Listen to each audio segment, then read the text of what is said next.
exempted from open meeting requirements as stated in Virginia law, and that only such public matters as were identified in the motion convening the closed meeting were heard, discussed, or considered. Second. Thank you, Mrs. Donner. Thank you, Mr. Riffle. Ms. Aller? Mrs. Donner. Aye. Mr. Hosang. Aye. Mrs. Hunley. Aye. Mr. Riffle. Aye. Dr. Cavazos. Aye. Ms. Chen. Aye. Mrs. Ortego. Aye. And we will move on to approval of the agenda. Madam Chair, I move to amend the agenda and move item 8.02, approval of adoption recommendation, purchase request, and budget transfer for grade K through 5 literacy core curriculum from action items to section 9, information/discussion for 9.03. Thank you, Mrs. Donner. Is there a second? Second. Thank you, Mrs. Hunley. Ms. Aller? Mrs. Donner. Aye. Mr. Hosang. Aye. Mrs. Hunley. Aye. Mr. Riffle. Aye. Dr. Cavazos. Aye. Ms. Chen. Aye. And Mrs. Ortego. Aye. All right, the agenda is amended as read in that motion. The move to approve the agenda as amended. What? Do we have to move to approve the agenda as amended? Go ahead. I move to move. I motion to approve the agenda as amended. Thank you, Mr. Riffle. Is there a second? Second. Give it to Mrs. Chen. Thank you. Mr. Riffle. Aye. Dr. Cavazos. Aye. Ms. Chen. Aye. Mrs. Donner. Aye. Mr. Hosang. Mrs. Hunley. Aye. Mrs. Ortego. Aye. All right, thank you. And now, Mrs. Hunley, would you lead us in the Pledge of Allegiance? Sure. Please stand if you're able.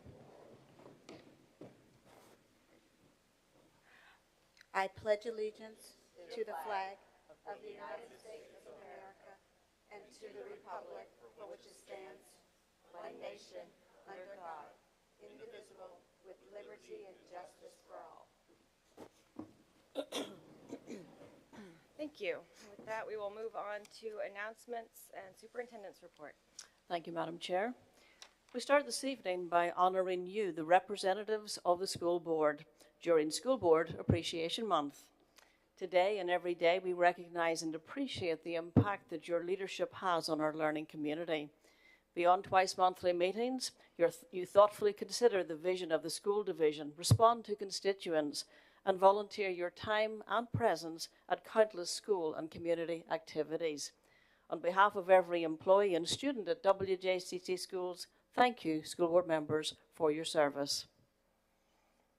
The Family Academy welcomes incoming kindergarten families to WJCC schools. Join the Zoom webinar, Kindergarten Kickoff, your guide to a great start, on March 20th at 6 p.m. to begin the countdown to kindergarten. During the webinar, participants will receive information about the kindergarten registration process, including eligibility criteria, necessary documentation, health requirements, and transportation information. Additionally, the webinar will feature a Q&A session and the chance to win a WJCC swag bag. Participants will also get a sneak peek of what to expect at the Kindergarten Registration Family Fest in April, an event that promises to be both informative and fun for families. Please visit wjcschools.org to register. Thank you, Madam Chair. This concludes my short report for this evening. Thank you, Dr. Herron. We will now move on to students and staff recognitions. And if I can have Ms. Chen, would you join me, and Ms. Wall?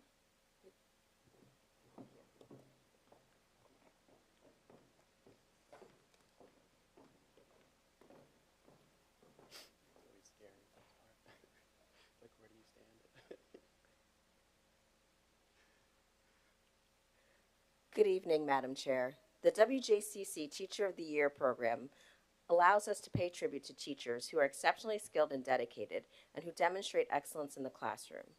Each school's Teacher of the Year is selected by peers for their outstanding classroom instruction and leadership. These teachers embody WJCC's core values of individualism, integrity, innovation, accountability, and collaboration. Tonight, we are honored to recognize 17 of the division's outstanding teachers. Though not all recipients could join us this evening, it is important for us to call and celebrate each honoree.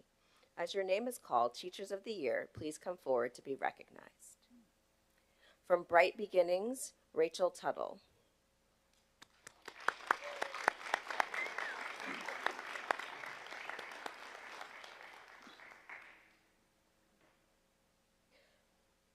From Clara Bird Baker, Jesse Workinger.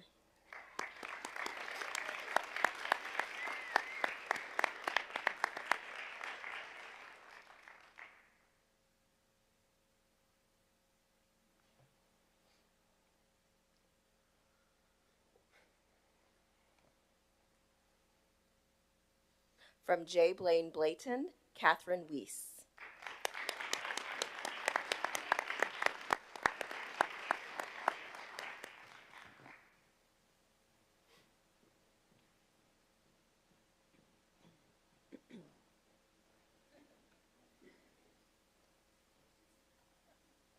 From James River, Christine Hanlon.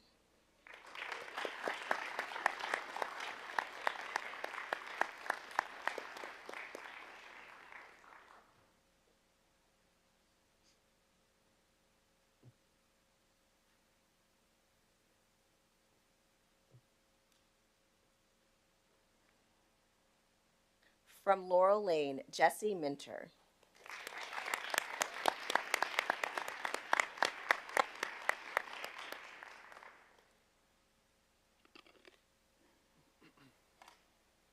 From Matoka, McKenna Knowles.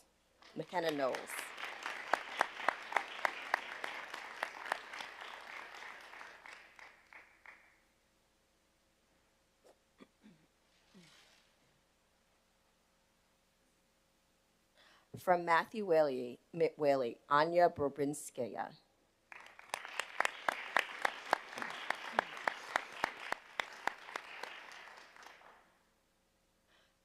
From Norge, Mary Ann Cummins.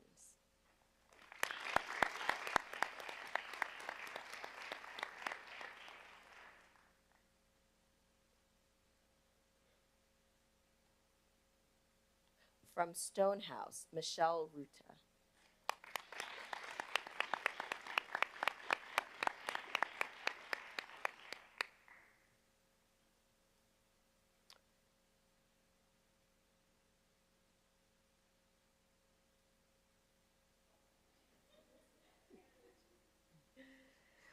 Moving to our middle schools, from Berkeley, Lena White.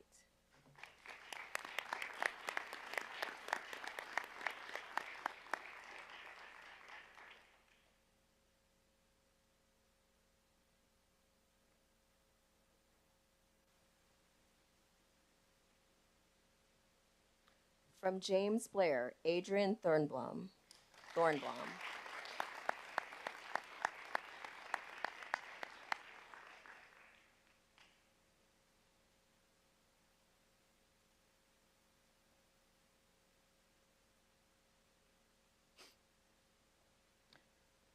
And from Lois Hornsby, Laura Baudet.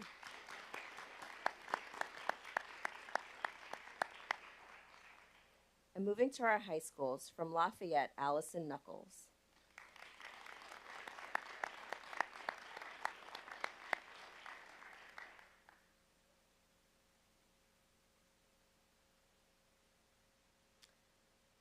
And from War Hill, Caitlin Owenbaugh.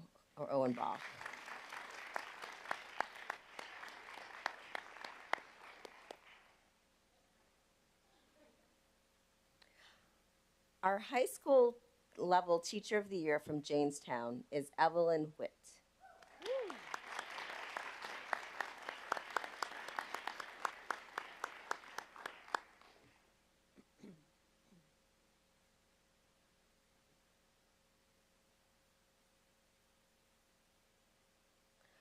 Our middle school level Teacher of the Year from Toano is Tamika Glover.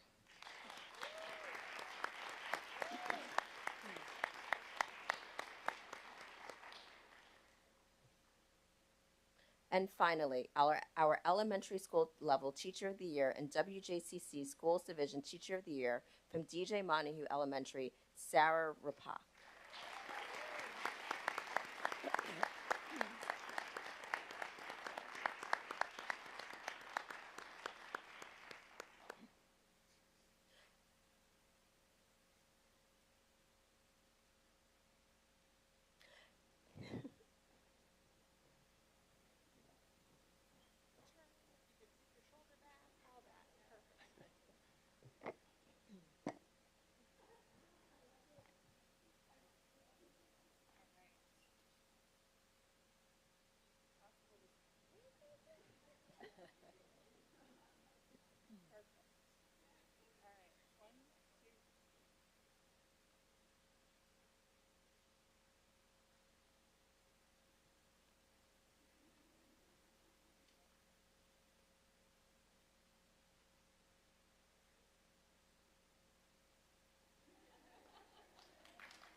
Congratulations to each of you for being named Teacher of the Year for your school, the 3-level winners, and the WJCC Division Teacher of the Year. We appreciate all that you do to help our students and schools be successful.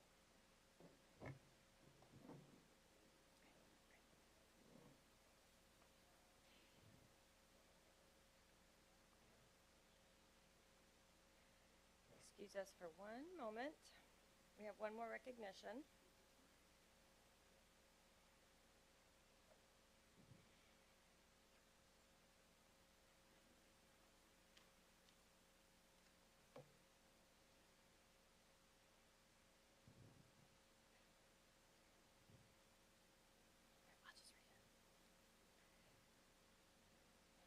So we have an additional recognition tonight for our very esteemed board clerk, Ms. Beth Aller. Ms. Beth Aller, could you please join us up front?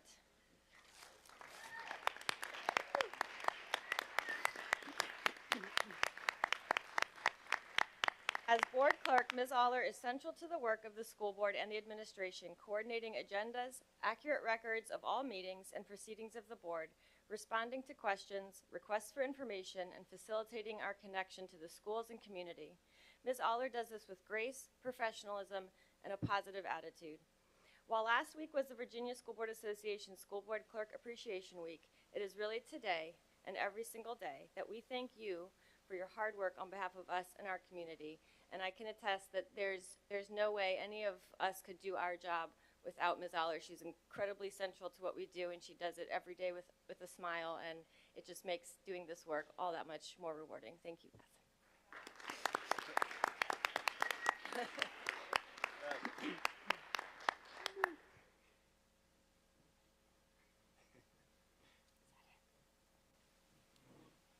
Madam Chair, this concludes recognitions for this evening. Thank you, Mrs. Donner. We'll now move on to item 5.02, School Spotlight, and we're hearing from DJ Montague Elementary School today. Madam Chair, this evening I'd like to introduce you to Mr. Holland, Principal of DJ Montague, who will present the Spotlight on STEM. And it looks like he's been joined by Catherine Ty. Trying to move this. There we go. Good evening, Madam Chair, school board members, and Dr. Herron. Coming out of the pandemic and virtual instruction, where a heavy focus for elementary students was on reading and math, we knew science would be an area that we needed to focus on. As part of our school improvement plan, we have spent much time focused on high-quality science engagement for our students. One of our most successful and newest opportunities is our Before School STEM Club, sponsored by our PTA and led by our science curriculum lead teacher and former Teacher of the Year, Catherine Ty. Ms. Ty worked together weekly for 6 weeks with 40 3rd through 5th grade students in our fall session and is preparing to begin our spring session next week to create integrated activities that embrace student curiosity, help them take risks, learn how to problem solve, and get students excited about science. I hope you enjoy this video that showcases the hard work that Ms. Ty and our DJ Montague students have put into making our STEM club a success.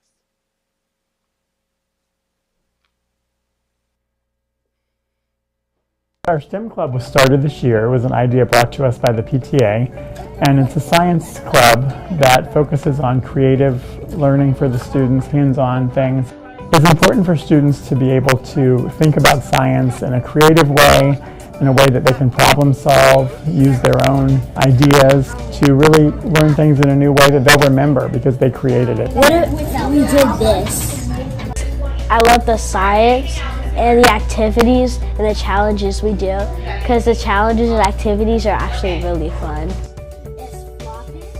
One of the things that I wanted to do with the STEM task was give them a problem and give them a challenge that they would need to persevere through. They need that resilience as they grow older, and they need to be able to persevere through a task. They need to be able to fail and try again. The students are working together as a group, and so they have to learn how to talk to one another.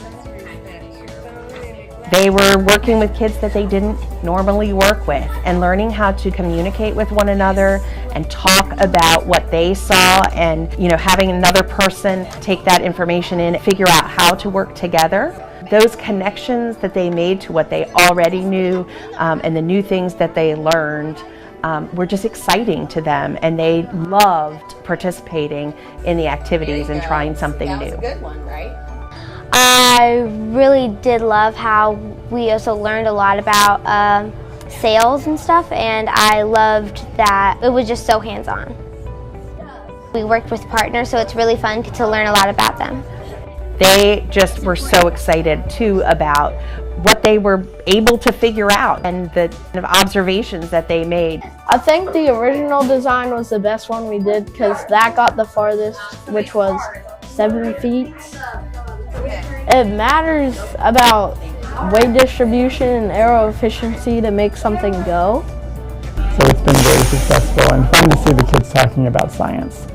I think that's why they're so excited, because they don't realize that they're actually doing SOL-related science activities before school even starts.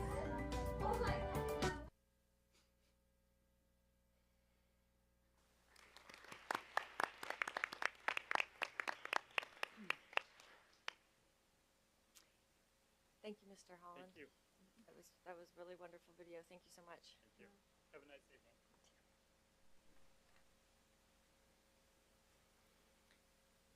All right, now we will move on to item 6.01, public comment. It is at this point in our meeting where citizens are invited to address the board. Those citizens desiring to speak have submitted speaker cards to the clerk prior to the start of tonight's meeting. These speakers are asked to come to the podium when their names are called, state their names for the record, and direct their comments to the chair of the board. It is the board's interest and desire that all comments are heard and respected. Hence, the citizens are asked to not engage in applauding, verbal outbursts, or any other type of demonstrations during the presentations. Personnel matters are not considered in public meetings. Therefore, the board requests that all speakers refrain from making reference to specific individuals in any form or fashion. Though the board does not respond to your comments are heard and appreciated. Each speaker is allocated 2 minutes to make their presentation, and the board asks that you respect this time limitation. Also, please be reminded that no time may be yielded to another speaker. Your acceptance and adherence to these guidelines will be greatly appreciated. Thank you, Madam Chair, and my directions are concluded. Thank you, Mrs. Donner. Our first speaker is Rebecca Fox.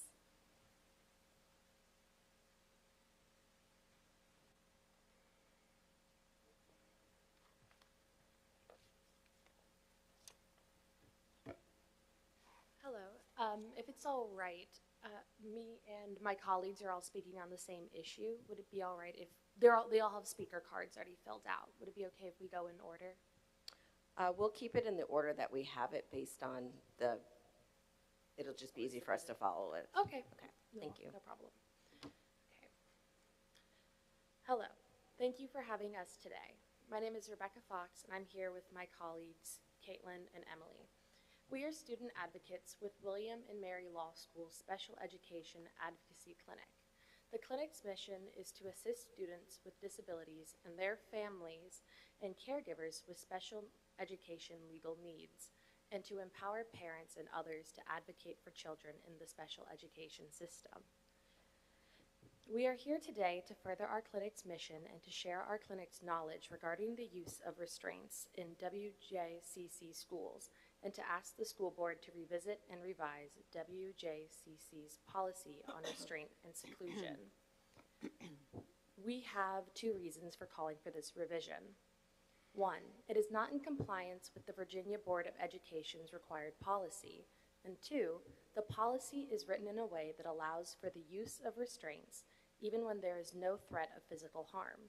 We believe that in WJCC schools, restraint is being used illegally to address simple classroom misbehavior, even when the risk of injury is not present. Restraint in schools should only be used as a measure of last resort.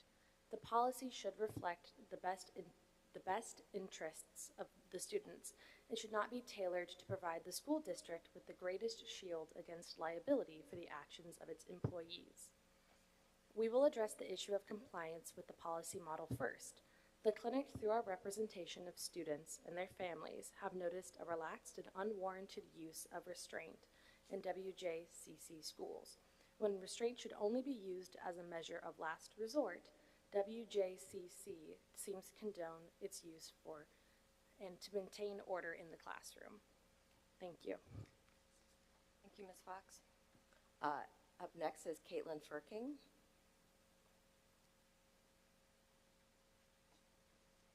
Hi, thank you.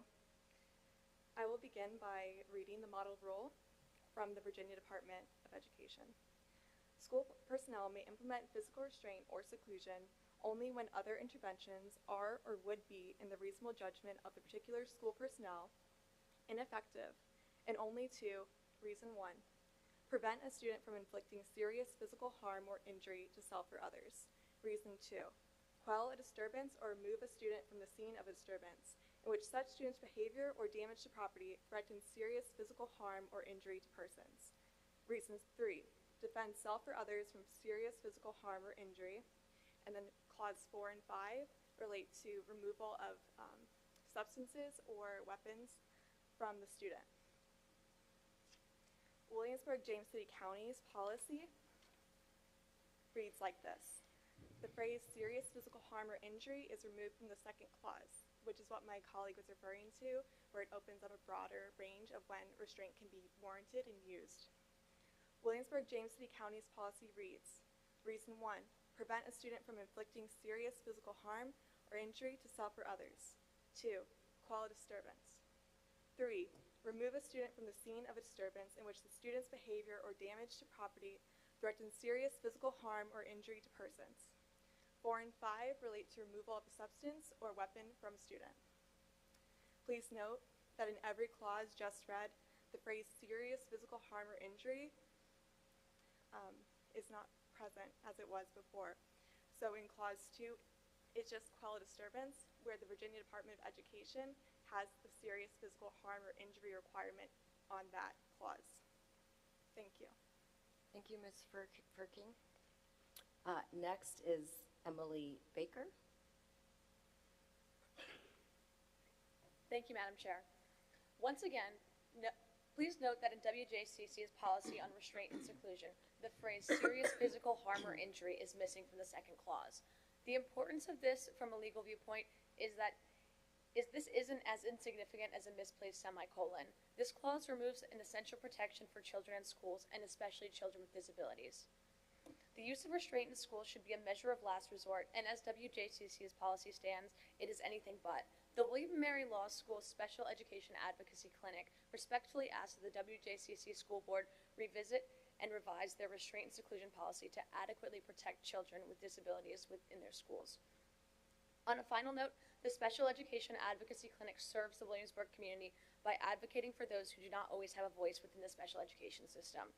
Children with disabilities and their families often struggle to navigate the complicated landscape of receiving accommodations for their children.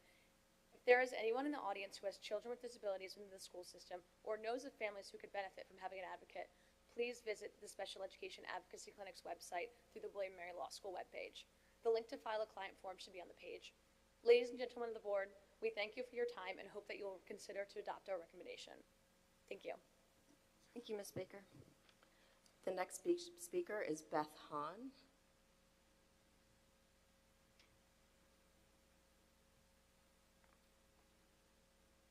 Good evening. My name is Beth Haw. As a longtime resident and parent of children who have graduated from WJCC schools, I am also a member of the Special Education Advisory Committee, SEAC. Tonight, I'm not here as a representative of SEAC, but as a community member and an advocate for children with disabilities, and myself as a person with a disability. I understand the importance of special education. I'm here tonight to encourage you to support the superintendent's budget for special education. As you know, COVID impacted all students' education experience. The students with disabilities were significantly impacted. Since these students are already behind, they can't afford any setbacks. Please remember the students and consider the superintendent's budget and making our pay more competitive for related services. Thank you. Thank you, Ms. Hall. The next is Kara McLean. Or Kara.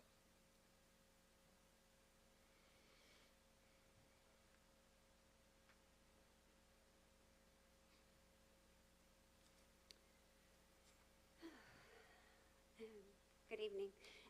Current 4th and 5th grade students are separated for the 45-minute family life lessons on physical changes that occur during puberty. Male and female body changes are presented to boys and girls in separated classes. After reviewing the 6th grade material and seeing the explicit nature of some of the material, especially in the kidshealth.org sections on STDs and male and female reproduction and about PMS, the boys and girls in 6th grade should absolutely be separated too during the lessons about reproduction and changes during puberty. My friend spoke to me a few weeks ago of her son's high school graduation during COVID, and while other schools in the country were having drive-by graduations, her son's school administration decided to let each student have 20 minutes with their family to walk across the stage and get a diploma and wear their cap and gown and take as many pictures as they wanted. And I figured, well, that was probably about 2 days. And she said, no, 2.5 weeks, 12 hours a day, they did this for these kids because they wanted them to be blessed after such a hard time. And they gave of their time and resources to give them this gift. And I'm asking you to give a gift to the students of our town. Even if the Family Life Committee soon recommend to you to keep all students together in all parts of this 2-week class, the school board has the last say. Bless and protect the students. It is worth the time and the money. These students' hearts and minds are worth it. Give them a chance to ask questions comfortably about these sensitive subject issues. This would bless them immensely. They will not feel more comfortable speaking up with questions on these sensitive subjects in combined puberty and reproduction classes. I have heard from elementary and high school principals in our town who also feel this way. Like many other counties or several in our state, I am asking that 4th and 5th grade still stay separate during these puberty and reproduction, and that the 6th grade through high school also be separated in this. I ask you to just be the wisest and best school board and town in our state. Thank you, Ms. McClain. Thank you. Our next speaker is Carrie Isaacson.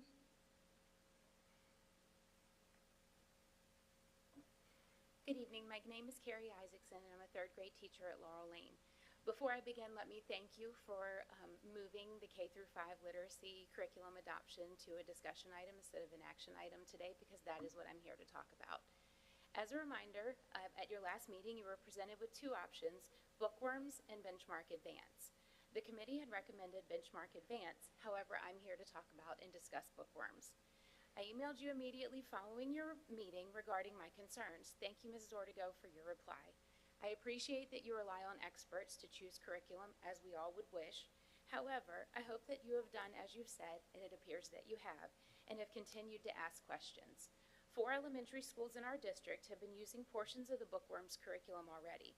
Have you spoken with anyone from those schools about their experiences? Have you seen an itemized breakdown of the cost? So far, the only cost that I know of that we have had to incur at Laurel Lane is the purchase of the novels that we use in class. At your last meeting, you had questions regarding the effectiveness of the recommended program. I believe that if you were to look at data from our school, you would see that Bookworms has proven to be highly effective. Our overall scores on reading SOLs have only increased since we began using the Bookworms curriculum. For example, our economically disadvantaged and English language learner subgroups scored higher than the district and state average on the 2023 reading SOL. We attribute much of that success to Bookworms and student engagement with text. Bookworms allows students to build literacy skills through experience with rich text and novels. Isn't that what we want, our children reading actual literature? Today in my class, we started this book, Because of Winn-Dixie. My students immediately noticed with this little sticker that this is an award-winning novel, and many asked me immediately when we were done where they could go to purchase their own copy. They were engaged from the very beginning. This engagement allowed for us to truly discuss things like character traits, character motivation, visualization, and many other topics. I ask you to continue asking questions and make the right choice for our students. Thank you. Thank you, Mrs. Isaacson. Our next speaker is Marco Sardi.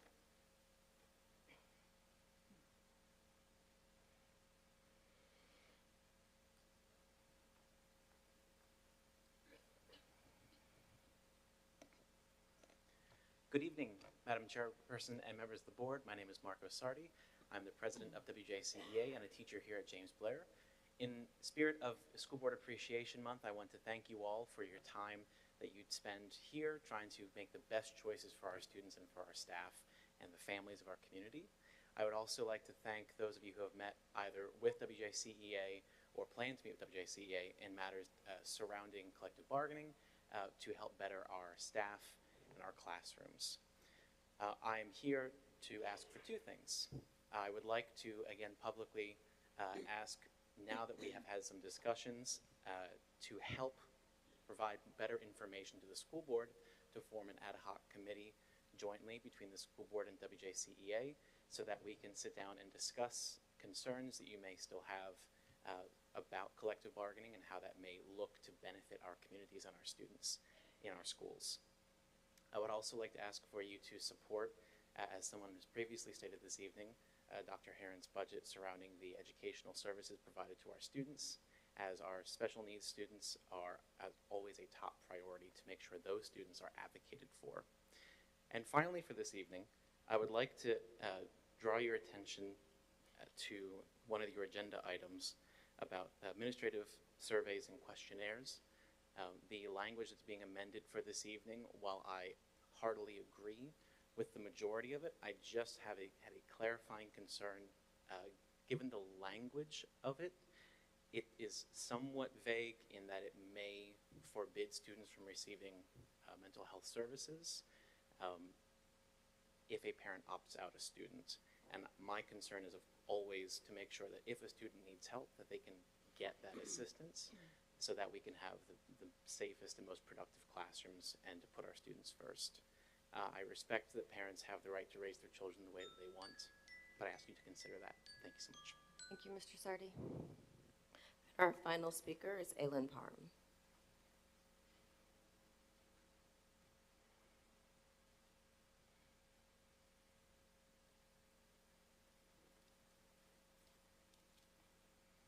Good evening, Madam Chair, members of the board, and Dr. Herron. My name is Aylin Parham. I am a member of WJCA and a social studies teacher. I am here today as an individual speaking in support of WJCA collaborating with the school board to form an ad hoc committee so that way we can create an open and honest dialogue on collective bargaining. Thank you. Thank you, Ms. Parham. That concludes our speakers for the evening. Thank you, Mrs. Donner, and thank you to everyone who came out and addressed the board this evening. We appreciate your comments. We are now moving on to our consent agenda. So I will read each item out, so bear with me. We're seeking approval for item 7.01, approval of financial report and monthly bills and payroll from January 2024. Item 7.02, approval of minutes from January 16th, 2024 budget work session. Approval of minutes from January 16th, 24 meeting. Approval of the minutes from February 6th, 24 meeting. Approval of resolution R524 school social work week. Item 7.06, approval of resolution R624 World Languages Week. Item 7.07, approval of resolution R724 Disability Awareness Month. Item 7.08, approval of resolution R824 Equity in Education Month. Item 7.09, approval of revisions to policy GAA staff time schedules. Item 7.10, approval of retirement policy GDBB overtime pay and holiday pay. Item 7.11, approval of revisions to policy GCN evaluation of professional staff. Item 7.12, approval of revisions to policy GDN evaluation of support staff. Item 7.13, approval of revisions to policy IHB class size. And item 7.14, approval of revisions to policy JN, student fees, fines, and charges. Can I have a motion to approve the consent agenda? Madam Chair, I move to approve the consent agenda as presented. Thank you, Mr. Hosang. Is there a second? I second. Thank you, Dr. Cavazos. Ms. Aller, when you're ready. Mr. Hosang. Aye. Mrs. Hunley. Aye. Mr. Riffle. Aye. Dr. Cavazos. Aye. Ms. Chen. Aye. Mrs. Donner. Mrs. Ortego. Aye.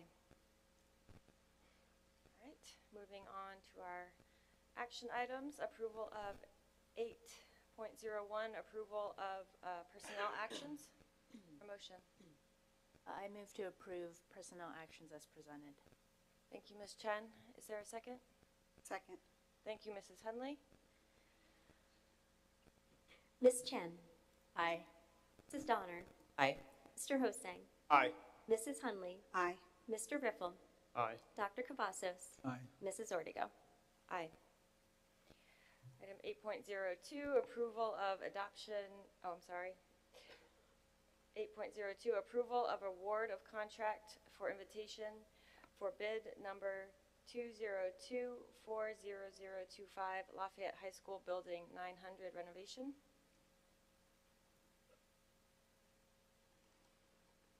Is there a motion? Madam Chair, I move to approve the award of contract for invitation for bid number 202-40025 Lafayette High School Building 900 renovation for Texaco for a total amount of $3,636,000. Thank you, Mrs. Donner. Is there a second? Second. Thank you, Mrs. Hunley. Mrs. Donner. Aye. Mr. Hosang. Aye. Mrs. Hunley. Aye. Mr. Riffle. Aye. Dr. Cavazos. Aye. Ms. Chen. Aye. And Mrs. Ortego. Aye. Next item, I believe would be 8.03. I move to approve the purchase request for the Hornsby Middle School cooling tower coil replacement to Warwick Mechanical Group under the annual contract number 19-13739 for a total of $130,532. Thank you, Mr. Riffle. Is there a second? I second. Thank you, Ms. Chen. Mr. Riffle. Aye. Dr. Cavazos. Aye. Ms. Chen. Aye. Mrs. Donner. Aye. Mr. Hosang. Aye. Mrs. Hunley. Aye. Mrs. Ortego. Aye. And moving on to approval of revisions to policy KFB, administration of surveys and questionnaires. Is there a motion? Madam Chair, I move to approve the revisions of policy KFB, administration of surveys and questionnaires as presented. Is there a second? Second. I'm going to give it to Mrs. Hunley because I don't know who the other one was. Is there any discussion? Yeah, I'd like to discuss a few issues in paragraph C, when it's talking about in writing at least 30 days prior to its administration. Can we take out at least and just say in writing 30 days prior? So that we are basically mandating that parents will be advised 30 days prior to the administration of any survey that they will be notified. The way it's written here, at least 30 days, this could be 6 months in advance, could be 5 months in advance. I know the administration's talked about that. We normally give 30 days notice, and this, taking out the at least would just make it clearer. This would involve going back to policy committee to make edits. Yes, ma'am, unless the rest of the board is, wants to make the same recommendation.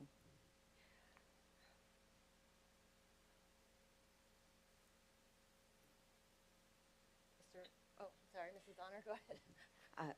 Thank you, Mr. Hosing. I can appreciate that. My concern with making that revision is that if you think about 30 days, then if you're trying to hit a date on the nose, and so for our administration from an perspective, if they do it on day 31 or day 32 or day 36, they would be out of compliance with the policy. And I think from an administrative perspective that it would be difficult, and I don't want to see them set up that way.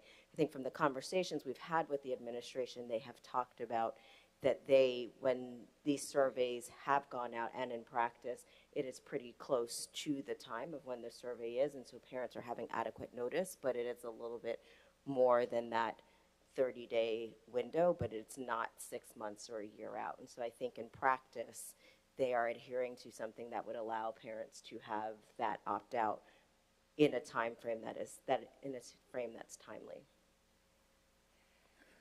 Thank you, Mrs. Honor. Are there any other questions or comments on this? Well, I would just note that in section 4 notification, it talks about notification annually at the beginning of the school year.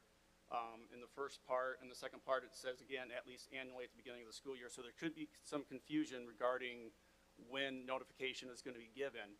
So if we make it specific 30 days or as near to 30 days as possible, it's limiting the amount of time that the parents will have notice for these requests or surveys. So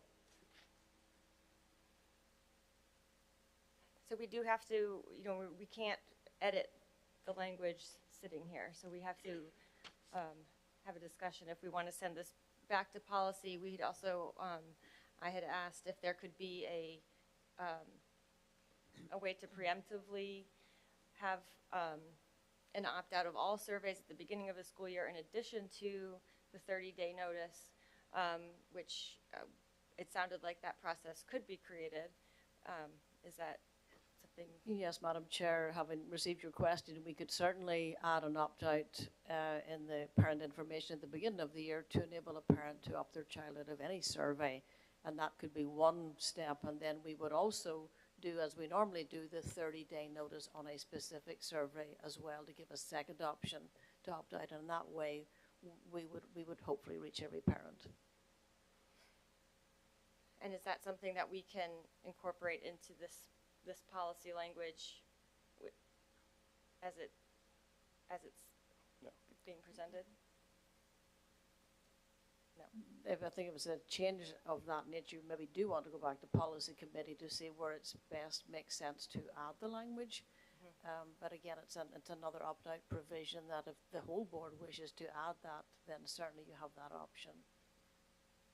Is that something that other board members would consider sending back to the policy committee so we could potentially add that to just enhance the ability to opt out with not taking away the 30 days, but adding another layer? Madam Chair, if I may as well, it is potentially, it could go into regulation as well if the board so choose. We could administratively put that piece in a regulation if you didn't want to change the actual policy this evening. Yeah, I just wanted to point out that in the same section of code that we lifted section C and section D from, it does say that local school boards may develop a single standardized form to obtain parental consent for the release of student data. So I think that might be for adding that language either in the policy itself or in a regulation. Can I speak to this motion? Yes. I think I'm actually kind of with with my colleague here. I would like to see us do something that codifies that language somewhere today. If we're going to accept this in motion as well, I think we should allow for an opt-out in the annual plan. I think we should make a commitment to that right now if we're going to do that. If we accept this, you know what I mean? So it's like it kind of satisfies both. If that makes sense. So you're advocating for A regulation change, and then we change. accept this policy, and then add that to our regulations later on. Yeah, for the annual survey, or like, yeah. Mr. Hosang, would that satisfy your concern if we added it to a regulation? Yes, it probably would. As long as we eliminate it so the parents know that they're going to receive notification 30 days prior to that the part, application. yeah, that would stay in, and potentially an annual, beginning of the year opt-out of all surveys. That would be added to a regulation. That would satisfy your concern? And you'd be willing to adopt the policy? Well, partly. There's some other issues that I also have with this. The next one would be the end of paragraph C, where it talks about no questions or survey. Requesting that students provide sexual information shall be administered to any student in kindergarten through grade 6. I'd like to amend that to say through grade 12. The law does state that it's kindergarten through 6, but it has no provisions on whether the board can extend that through grade 12. And the way the law is written, it gives the school board some latitude to make changes, and that would be one change or amendment that I would have also. So what exactly, Mike, you're saying that you think that no student should be receiving that sort of communication? That's what you're suggesting, rather than limit it to 6th grade? Well, just that there would be no questionnaire or survey given to any student that provided where it's asking provided sexual information shall be administered to, for them. I agree. Can we, do we administer surveys that ask for that in grades 7 through 12? I think as we previously described, Ms. Ortego, the one survey that might fall into that category would be the Virginia Youth Health Survey that is administered on a, I don't want to say random basis, but it is not specific year to year.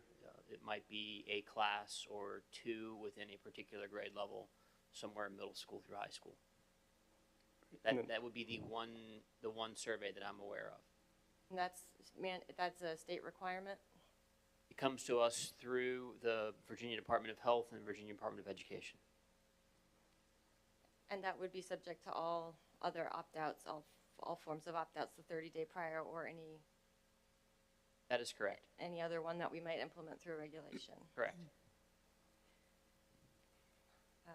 Okay. Mrs. Donner? So regarding that, I can understand our colleagues wanting to protect children and having and not having them answer questions around sexual health.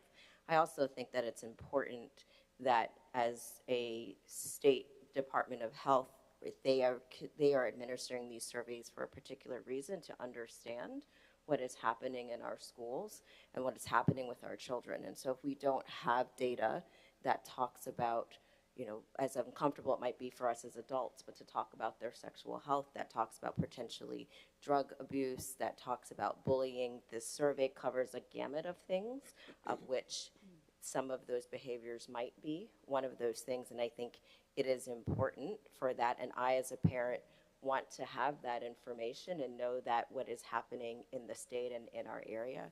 And so I would actually support my child taking that type of a survey. And so I think, there are lots of, when we talk about parents' rights, there's lots of different parents with different rights and different things that they want for their children. And so by allowing an opt-out for it, that allows parents that don't want their children to answer that opportunity. It also allows parents that think that it is important to have that type of data to allow our Department of Health and others to create programs and things that support our children and making good choices.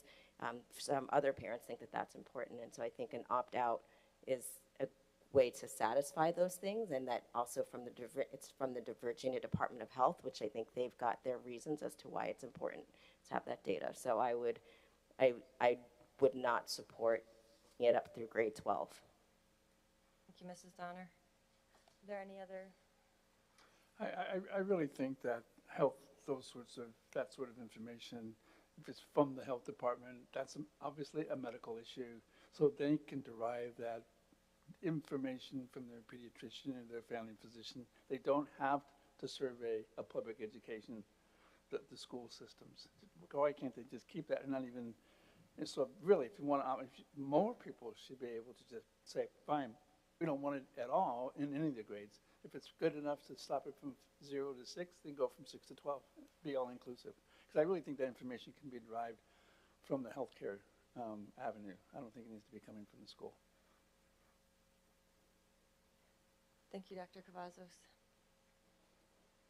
Are there any other questions or comments on this topic? We do have a motion on the table. I believe that we have agreed to adding something in a regulation that would put in a parental opt-out at the beginning of the school year. Yes, I'm not sure you need a motion because the board doesn't vote on regulations. No, I know. But you'll be voting on the policy as is for that But we piece have a of it. motion already. We have a motion on the table for this. So I believe if there are no other comments or questions, we will proceed with the vote. Mrs. Donner. Aye. Mr. Hosang. Nay. Mrs. Hunley. Aye. Mr. Riffle. Aye. Dr. Cavazos. Nay. Ms. Chen. Aye. And Mrs. Ortego. Aye.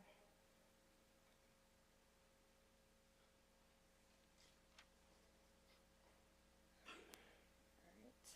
Moving on to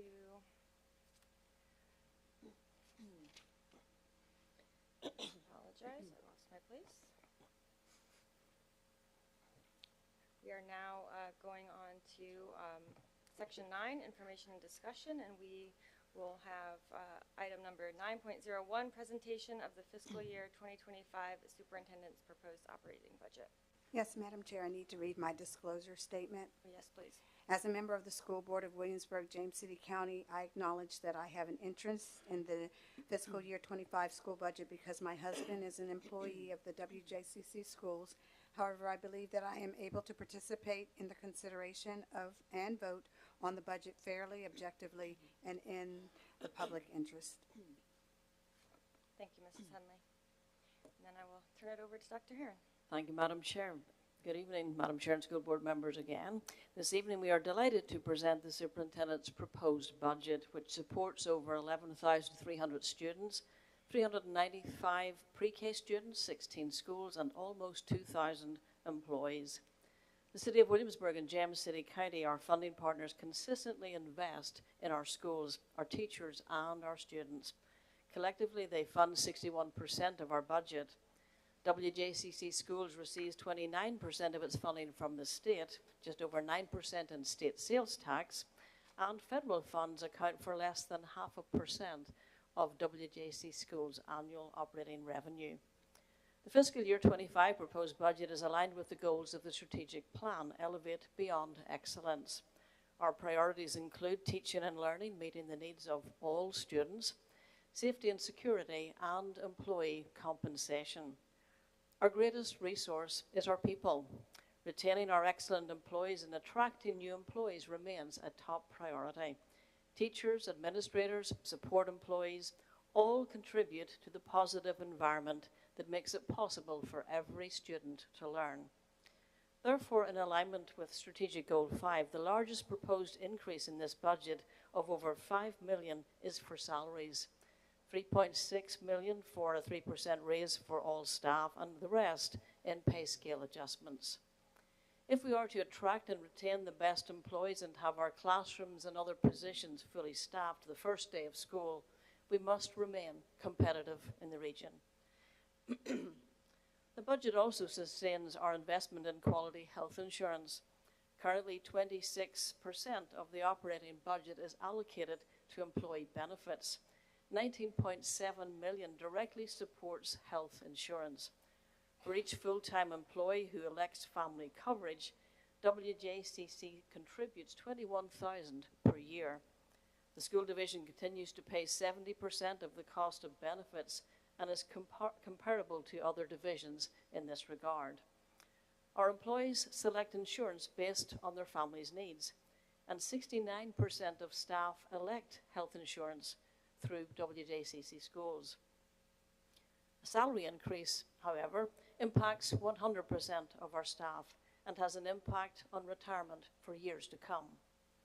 This budget proposal is informed by data presented in 2 budget work sessions in January and the first meeting in February.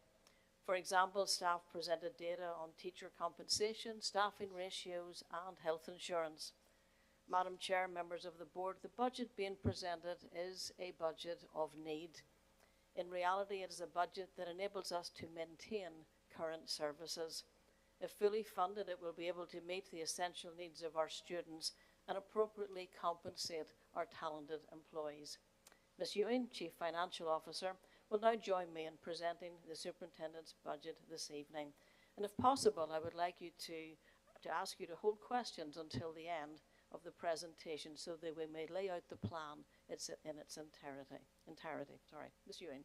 Thank you, Dr. Herron. Good evening, Madam Chair, members of the board, and Dr. Herron.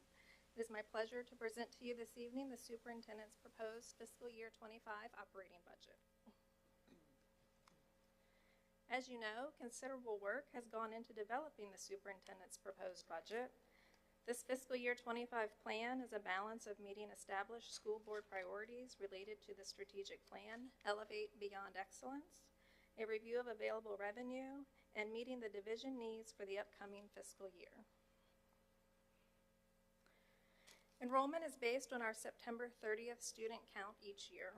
This is a historical look at our enrollment from fiscal year 2016 until now.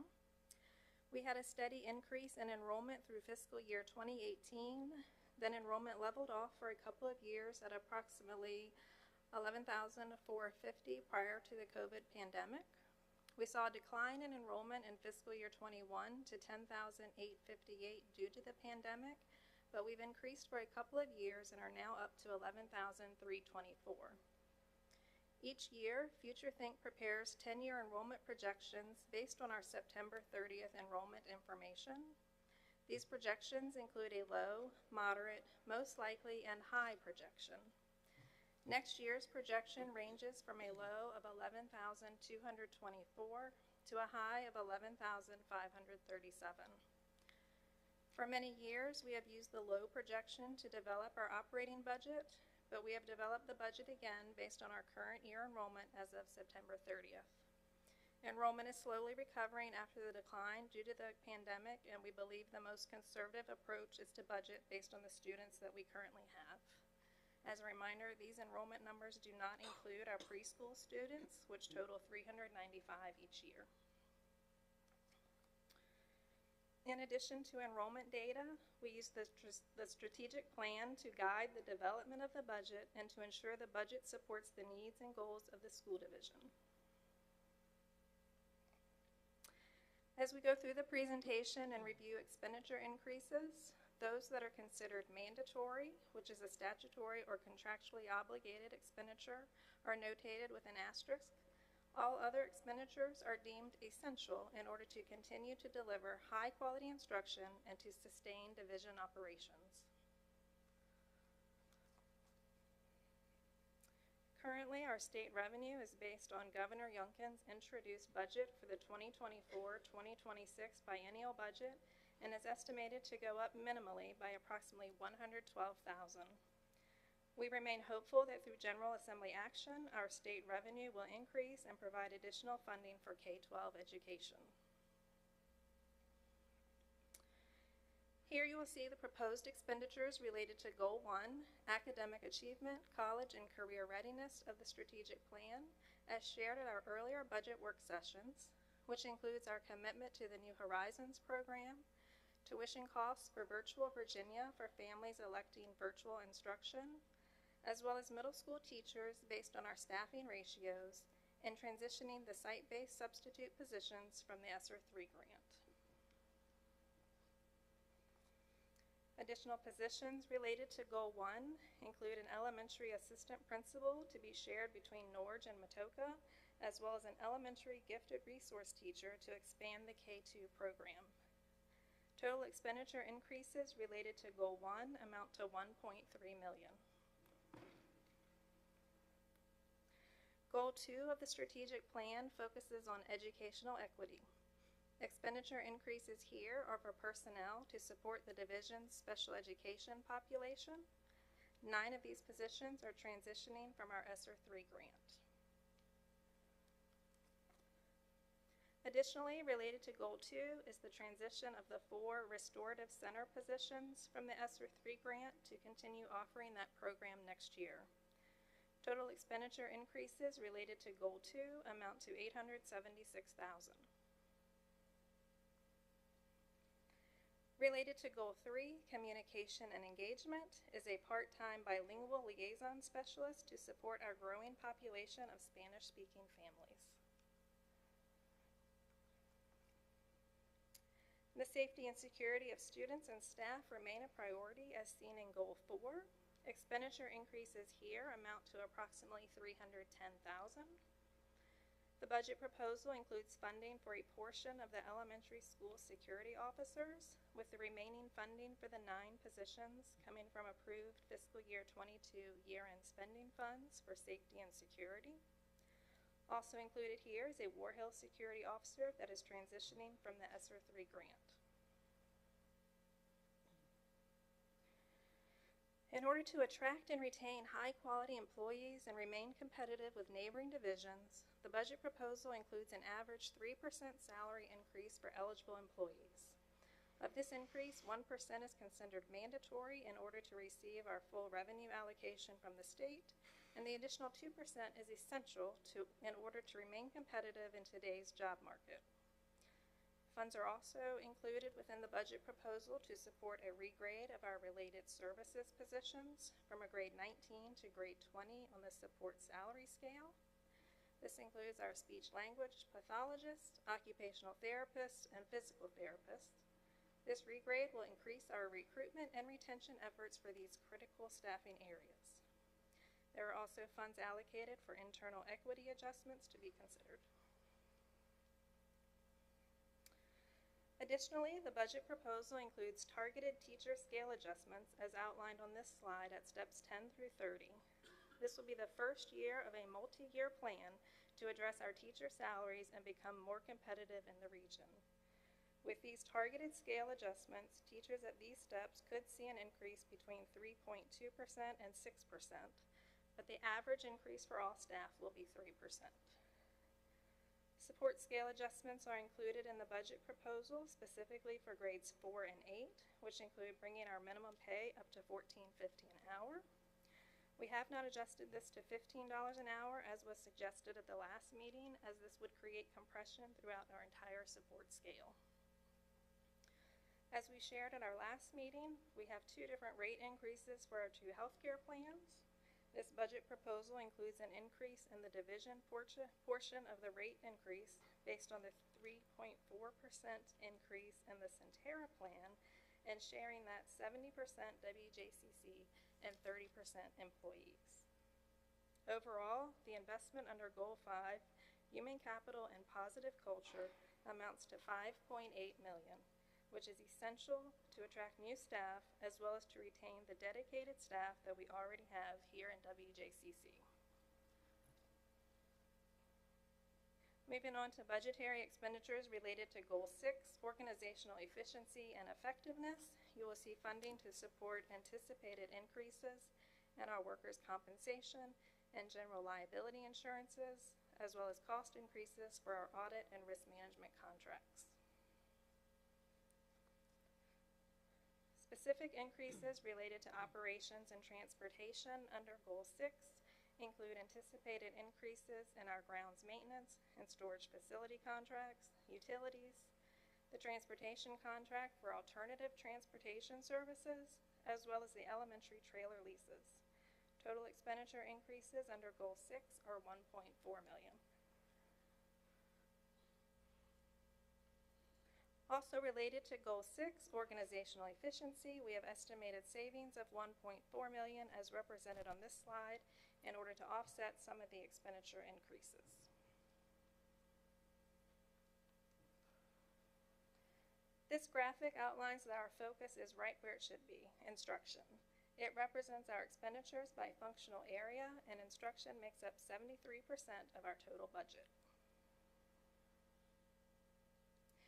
And as you can see by this graph, 87% of our operating expenditures are spent on people, salaries and benefits for our dedicated staff.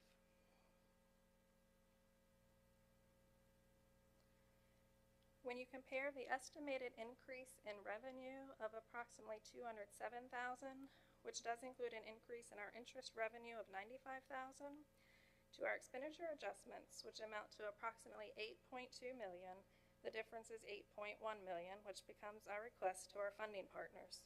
This amount represents a 7.9% increase above our current fiscal year 24 appropriations from the localities.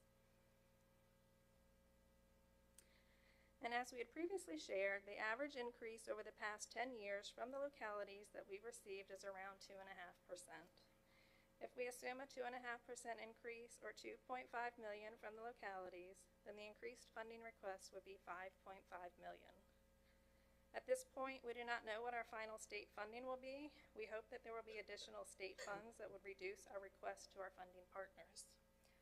We have looked at preliminary information on both the House and Senate versions, and additional state funding could range between $2.5 million to $4.5 million. Once the Department of Education publishes the budget calc tools for each version, we will be able to provide more detailed information on each proposal. This graphic shows the breakdown of revenue received by funding source. In WJCC schools, the majority of our funding, 61%, is reliant on the support of the City of Williamsburg and James City County. And here you will see all funds for our current budget as well as the fiscal year 25 budget proposal. The total of all funds, including operating, grants, state-operated programs, and child nutrition services funds, amounts to a total of $197,152,700. Overall, there's an $8.3 million increase year to year for the operating fund, of which the majority, $8.1 million, will become a request for additional funding from the localities.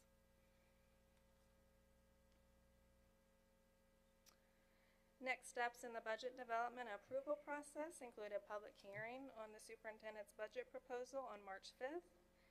A joint meeting with our funding partners from the city and county is scheduled for March 15th, with board discussion and approval of the budget on March 19th, in order to deliver to the city and county by April 1st the school board approved budget. And that concludes the formal presentation of the superintendent's budget proposal. We'd be happy to answer any questions you may have.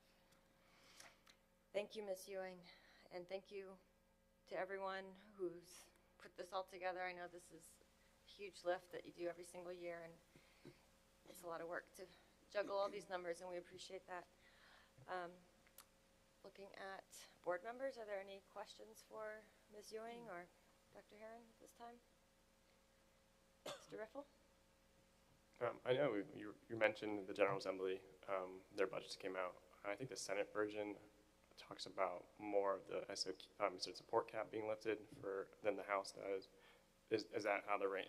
My analysis was similar for when I was thinking about, like when I saw that How does that affect us with the support cap? Because I think that's, where are those jobs in those brackets? Do you have any idea, or maybe kind of point us in the direction of what will be greatest affected with that lift?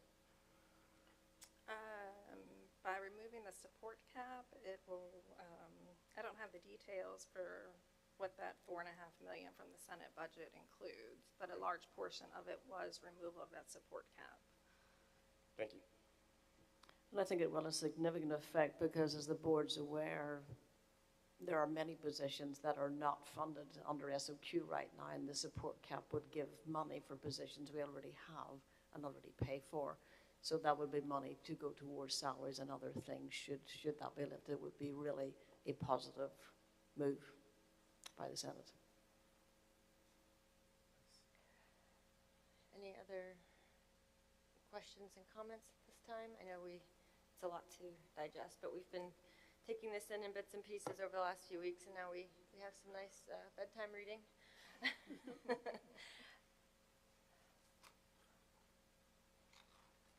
Nothing in now? All right. And Madam Chair, if there are any additional questions, please pass them our way so we can provide the information for the board before the next meeting. Thank you. Yes, of course. Yeah, we look forward to the public hearing in March, and yes, we will, I'm sure, have some questions along the way, but we thank you for your presentation tonight and for putting this together.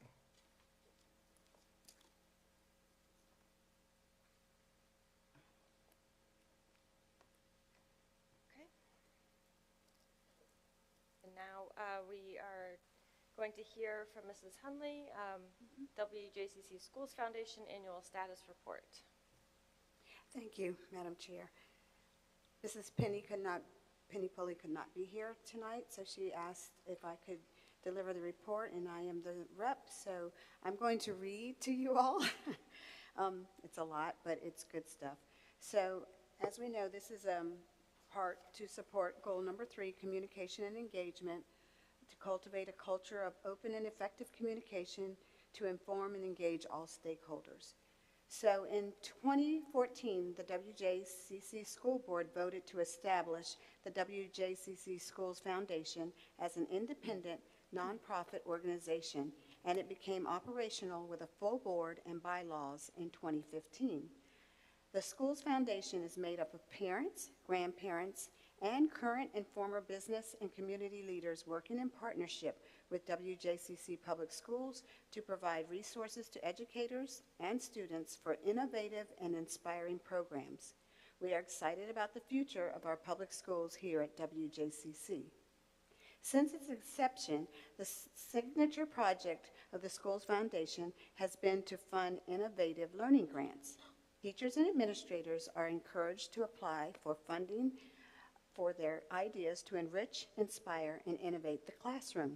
Online applications became available through the Schools Foundation website in the fall, and the funds are distributed in the winter of the same school year. As of 2023, over $350,000 in grant funding has been distributed to teachers at every grade level and every school in the division. And on February 14th, we were able to award the grants to our teachers. We had 20 grants that we went to 10 schools, and we were able to surprise them with their money and other little fun things. The Programs Committee identifies a number of School Foundation board members and community volunteers to review the grants using a blind application process to avoid favoritism towards particular teachers or schools. Final recommendations are presented to the Schools Foundation Board in January, and then, because we love our teachers, we deliver the grants to them on Valentine's Day. The surprise is a thrill for everyone involved, the students, the teachers, and School Foundation volunteers. And I know their site is being worked on, so you'll be able to see a lot of those on their website once they get that up and running. There are some schools that have posted their own pictures. Over the years, the scope and impact of the Schools Foundation has increased beyond the Innovative Learning Grants Initiative. In May of 2023, for the second year in a row, the Schools Foundation has honored and sponsored honored to sponsor the annual WJCC School Division Teacher of the Year Awards. Each year, monetary awards totaling $6,150 are divided between designated teachers of the year, including the rookie teachers of the year. And so the teachers you saw here tonight, they will have an awards banquet, which the foundation pays for, and there are 17 veteran teachers and 13 rookie teachers. We also have a teacher supply shop where it has $10,000, and they buy supplies for students. It could be crayons, notebooks, backpacks, and if a teacher needs something, they send in a form, and then it is hand-delivered to the school. Let's see. So they're continuing to support that with another $5,000 in 2024. In the summer of 2023, the school's foundation donated $20,000 to Camp Imagine, which was a summer enrichment pilot program for at-risk students, which met at James River Elementary School for 2 weeks. The school's foundation is approaching its 10th year anniversary, and it remains committed to its stated mission to partner with the community to provide resources to enrich teaching, inspire learning, and maximize innovative opportunities for all students in WJCC. And I will give you an example of one award in my final board comments tonight. So the total we've had so far is $386,410. Total awards funds, $42,300, and total grants and awards, $428,710. Thank you. Thank you for that report, Mrs. Hunley, and I want to thank Ms. Pulley and everyone on the WJCC Schools Foundation, including our own Ms. Hunley, for all the work they do to raise money and bring extra resources into our school community. We're very fortunate to have an active foundation that works alongside us and on behalf of our teachers and students to provide additional funds. So thank you. We thank everyone who's involved in that. And now I believe we have our amended discussion item, which is the recommendation to purchase purchase request and budget transfer for grade K-5 literacy core curriculum. Dr. Herron, is there a presentation for? Ms. Order, there's no official presentation tonight, but it's open for discussion of the board to ask questions, and then we'll have staff here to address those questions. I know we presented a lot of information and addressed a lot of questions last Friday in 2x1 meetings with the board, and there's an opportunity to maybe revisit some of those so the general public can hear some of the discussion that happened, if that would be helpful. Okay. All right, looking to board members for additional questions. Mrs. Donner? Sure. Thank you, and I appreciate the committee, the selection committee, and their work. One of my questions is that, actually, I believe Dr. Cavazos asked during the last meeting about what data we have on the efficacy of the two programs. And so, as I have looked at the data of the schools, particularly Clare Bird Baker and Laurel Lane, and they've had significant increases in populations that have typically been lower performing. I'm just curious about what data Benchmark has and how that compares, and so how has the committee also thought about where we have data that's live in our school in our actual district versus, you know, data in other places. And I also would just add that there is peer-reviewed data, journal data about bookworms, and I haven't been able to locate that for Benchmark. So if there's some other peer-reviewed data about the efficacy of benchmarks, that would be very helpful. Good evening. We're pleased to be here with you this evening. I have Dr. Moore with me to provide you with some additional information. We have put together, we don't have a presentation, but we have put together some slides anticipating some of the questions that you have.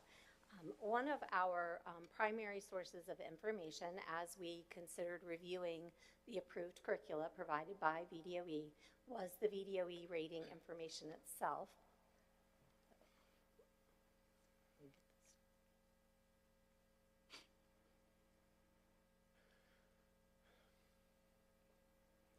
There we go. So as we looked at the 4 curricula that were under review, we looked at the evidence for evidence-based literacy practices, which are required to be embedded throughout all of the instructional materials for our curricula. And you can see that both programs met the criteria that the VDOE had set forth for 6 primary evidence-based literacy practices, among others. And then as we look at how each of the programs met the criteria through the true review processes, where members of the Virginia Literacy Partnership, along with educators from across the state who made up the review committees, looked at the 2 programs. You can see that Benchmark Advanced is the darker bar along the top, and Bookworm's reading and writing curricula represents the lighter bar. And for each of the primary components of literacy instruction, for which all curricula going through the review process were reviewed, you can see that the VDOE rating for the 2 programs indicates that Benchmark overall was found by the review committees to be stronger in these 6 core areas. So, for instance, when we look at phonological and phonemic awareness and the curricula's ability to meet the criteria in that area, Benchmark was rated to be highly effective, or met the expectations for one of the 2 grade level for which that component was measured in the curricula. Bookworms was found by the committee to not meet that component.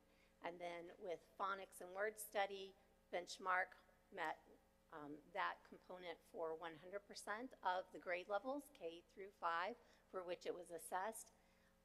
Vocabulary, it met expectations for 4 of the 6 grade levels. Text reading and fluency, Benchmark met 6 of the 6 grade levels, K through 5. Small group comprehension and background knowledge, small group instruction and independent practice, and writing. And again, this is the rating information that was provided to all schools as part of the approved curricula information. And so we started here with this information as we started reviewing the 4 curricula. And then our own committee members found very similar characteristics as they reviewed each of the curriculum materials. We also, in the information that we provided on Friday, we provided links to Ed Reports, which also is an independent nonprofit organization that also provides curriculum material reviews, not simply for literacy at the elementary level, but K-12. And so there were Ed Reports that indicated that, again, for K through 5, Benchmark Advanced exceeded or met expectations for the curriculum materials, and Bookworms partially met the review criteria. Thank you. Madam Chair, if I may just make a comment. One of the parts of the discussion which is most important to me when we're talking about resources, you make changes through practices, science-based reading, learning how to read through the science-based reading approach, and both resources have that as their main practice. And so I do believe we have schools that have done extremely well in implementing the practice of science-based reading. And I don't know if either of the Robins would want to speak to that, because I do think there has been success at the school level, but it could have been with either program. It's not based on the program, it's the practices that the actual teachers are implementing. And this resource that's been recommended will allow us to implement that same practice across all 9 elementary schools. Would you like to maybe speak to that? That'd be wonderful. Yes, absolutely. So we have had a very dedicated effort over the last 2 years to provide professional learning for all of our K-2 staff in letters training so that they are prepared to implement instruction that is of high quality for the foundational literacy skills, those skills that our students then take and apply as they are becoming readers in 3rd, 4th, and 5th grade to read, to understand, and to demonstrate their understanding. And so in Laurel Lane and 3 of our other schools, they have, in keeping with that evidence-based literacy instruction focus that they have had, they have identified elements of bookworms, as you heard earlier this evening, that they have implemented in their schools. And so they've selected certain components of bookworms and titles, some of the titles that are part of the bookworms curricula, and other titles that they have selected to develop beyond that, and they have created school-based materials that they have implemented as part of some of the features of the bookworms curriculum. The bookworms curriculum has the shared reading, which we've heard quite a bit about, which is focused on shared reading, choral reading, and several other evidence-based literacy practices that we've been focused on in our division, and we've highlighted in tonight's slides, and they have implemented those with those materials that they have developed. Another part of the bookworms curriculum is the English language arts curriculum, which is a different component. And to our knowledge, that has not been widely implemented.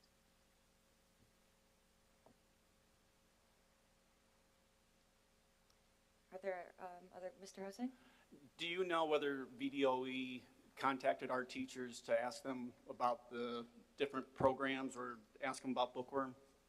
No, sir. The review committees, the review work that has been done through the Virginia Literacy Partnership and VDOE has been review committees that were put together by calls through VDOE communication, inviting educators across the state from all roles to participate in the review process.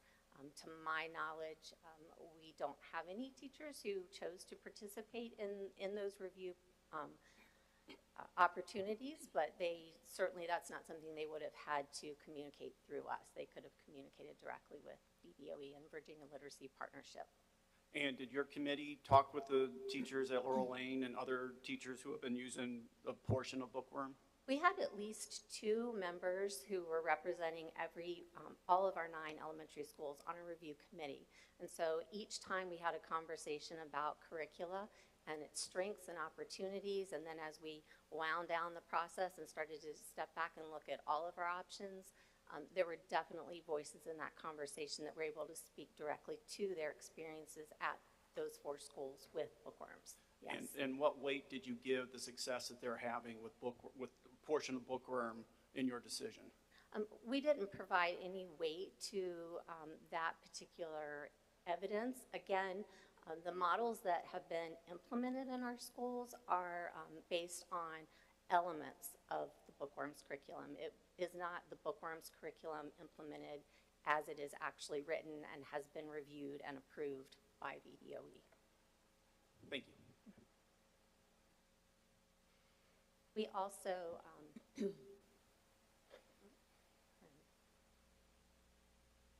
going backwards, let me try this. We also found additional information through our review process, and again, it aligns, our review committee found evidence that aligns very closely with what the VDOE review committees have found. And this is just a brief summary of some of the key points that we think are important distinctions between the 2 programs. That Benchmark Advance, for those of you who have had an opportunity to see it, it is built on a spiral of vertically aligned units that start in kindergarten, such as life sciences, and that unit of instruction is revisited each year for 6 years, K through 5. So with each ensuing year, students are building upon their content knowledge in that topic, building upon vocabulary through reading and writing of both fiction and nonfiction text. Bookworms, in a similar vein, does focus for an extended period of time and does develop vocabulary, but it does not have that vertically articulated focus on those topics through K through 5. In Benchmark Advance, one of the features that was noted to be a strength by members of the committee who provided feedback was that it is a comprehensive collection of materials, of both teacher and student resources that will speak to all aspects of teacher responsibilities in instruction. Whereas with bookworms, yes, it is based on very rich literature, but it does require that we develop units of instruction for some of the novels that may not be included in the bookworms curriculum. And the small group instruction support that is available in the curriculum is simply a template. So that aspect of instruction, which is very important for our students as we consider their differentiated needs for small group instruction, that would rest on teacher development. Also, Benchmark Advance has a very strong structured literacy plan that again builds that connection between our whole group instruction and what we want to have happen for our students in small group instruction. So as we think about their individual gaps, we close those gaps that they have, or we push them to extend where they need to extend. And then we also want to consider the resources that come with the curriculum and instructional materials. We have just a wide array of student and teacher resources, both digital and print with Benchmark Advance, including a portfolio of assessment tools that can really help us to understand where our students are along their progression. And so as we step back and we consider both programs, they are both VDOE approved. They both support evidence-based literacy instruction. But when we think about the full investment that we need to make for our students and for our staff, we feel that Benchmark Advanced provides us with an opportunity to expose our students to a very wide range of text. It provides our teachers with a very comprehensive strategy toolbox that they can reach to, so that they are dedicating their time and focus on teaching our students and understanding how to respond to our students, and not as focused as perhaps they would have to be on finding resources or further developing instructional materials. They can focus on teaching. So let me ask you a question. If the state didn't mandate this, would you adopt one of these programs? We have heard an increasing call over the last several years from teachers across all grade levels where we haven't had a textbook series in the past to provide curriculum materials. So yes, this is something that is certainly, this gives us the opportunity to address a need that we've heard more and more from our teachers. And as we think about our school division, though we're not a large school division, because we have had 9 elementary schools, very focused on making progress for their students, but making progress in a way that's very individual to their school community. This gives us an important opportunity to move forward with our instruction in a way that is consistent across all 9 of our schools. So we don't have schools making large-scale independent choices, and then it makes it very difficult for us to fully understand where the needs are for our students when we are addressing instruction in a different manner from school to school. So you think every school is going to be able to get their literacy rate in the 85%, 80%, which it isn't now? Right. So what do you predict will happen to the literacy rates in this division with the use of Benchmark Advance? I believe that by putting a high-quality tool in our teachers' hands and then supporting that fully with a very comprehensive intentional professional learning plan that is supported beyond just the initial rollout, and as we monitor what our students continue to need and listen to our teachers and hear what they need to use our materials that we select with fidelity and consistency, I do expect that we will see a further increase in our student achievement. We see what's happened just over the last several years, not only as we come out of the pandemic, but because our teachers across our schools have been so focused on continuing with professional learning and implementing evidence-based literacy practices. Though that may have looked different from school to school, everyone has been focused on what do we need to continue to gain from the research that is out there so that we sharpen our practices for our students. So let me ask you a question. If you had to pick a number right now on the number of third graders who maybe weren't proficient on the third grade SOL test now, where are we going to be with the use of this program 3 years from now, 2 years from now, 4 years from now? We are constantly striving for as many students to be successful as we possibly can. I know that we are always reaching beyond the 75th, or having 75% of our students at each grade level be proficient.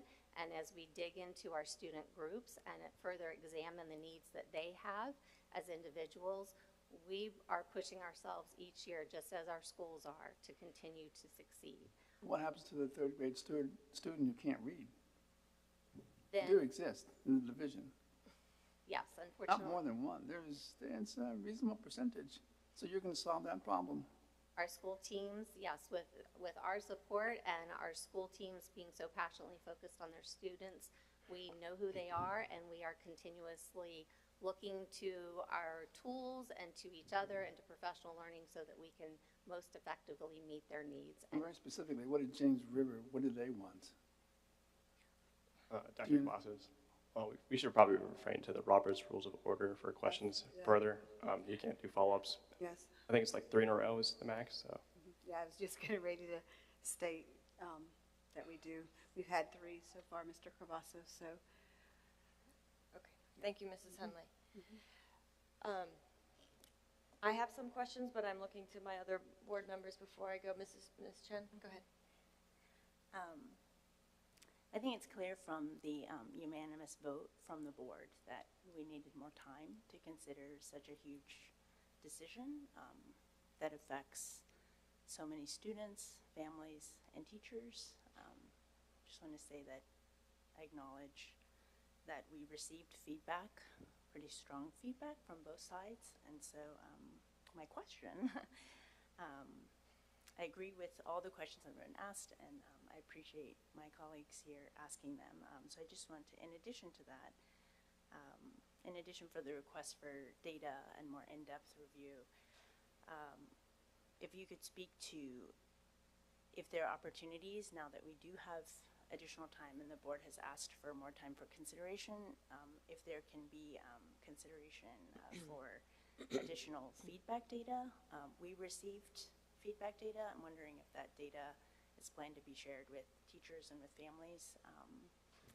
And it's okay if you can't answer it now, but also I just want to note that the data that we received and my hesitation in wanting to vote tonight for it is it just didn't seem convincing that enough teachers were on board. So I don't know if you could speak to that a little bit more. Just, I know there's a lot of teachers and families probably listening tonight, and we also have some teachers here who are hanging with us in this board meeting. Yes.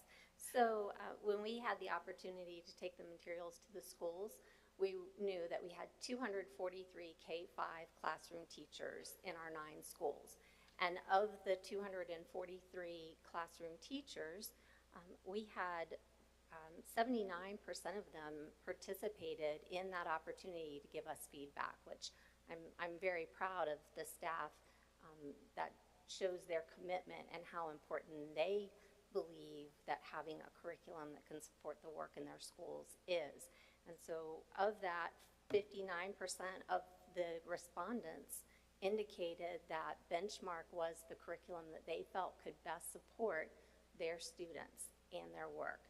And that, I think, is important to consider because Benchmark Advance, what we are adopting here, what the Virginia Literacy Act is requiring all school divisions to select, is a classroom curriculum.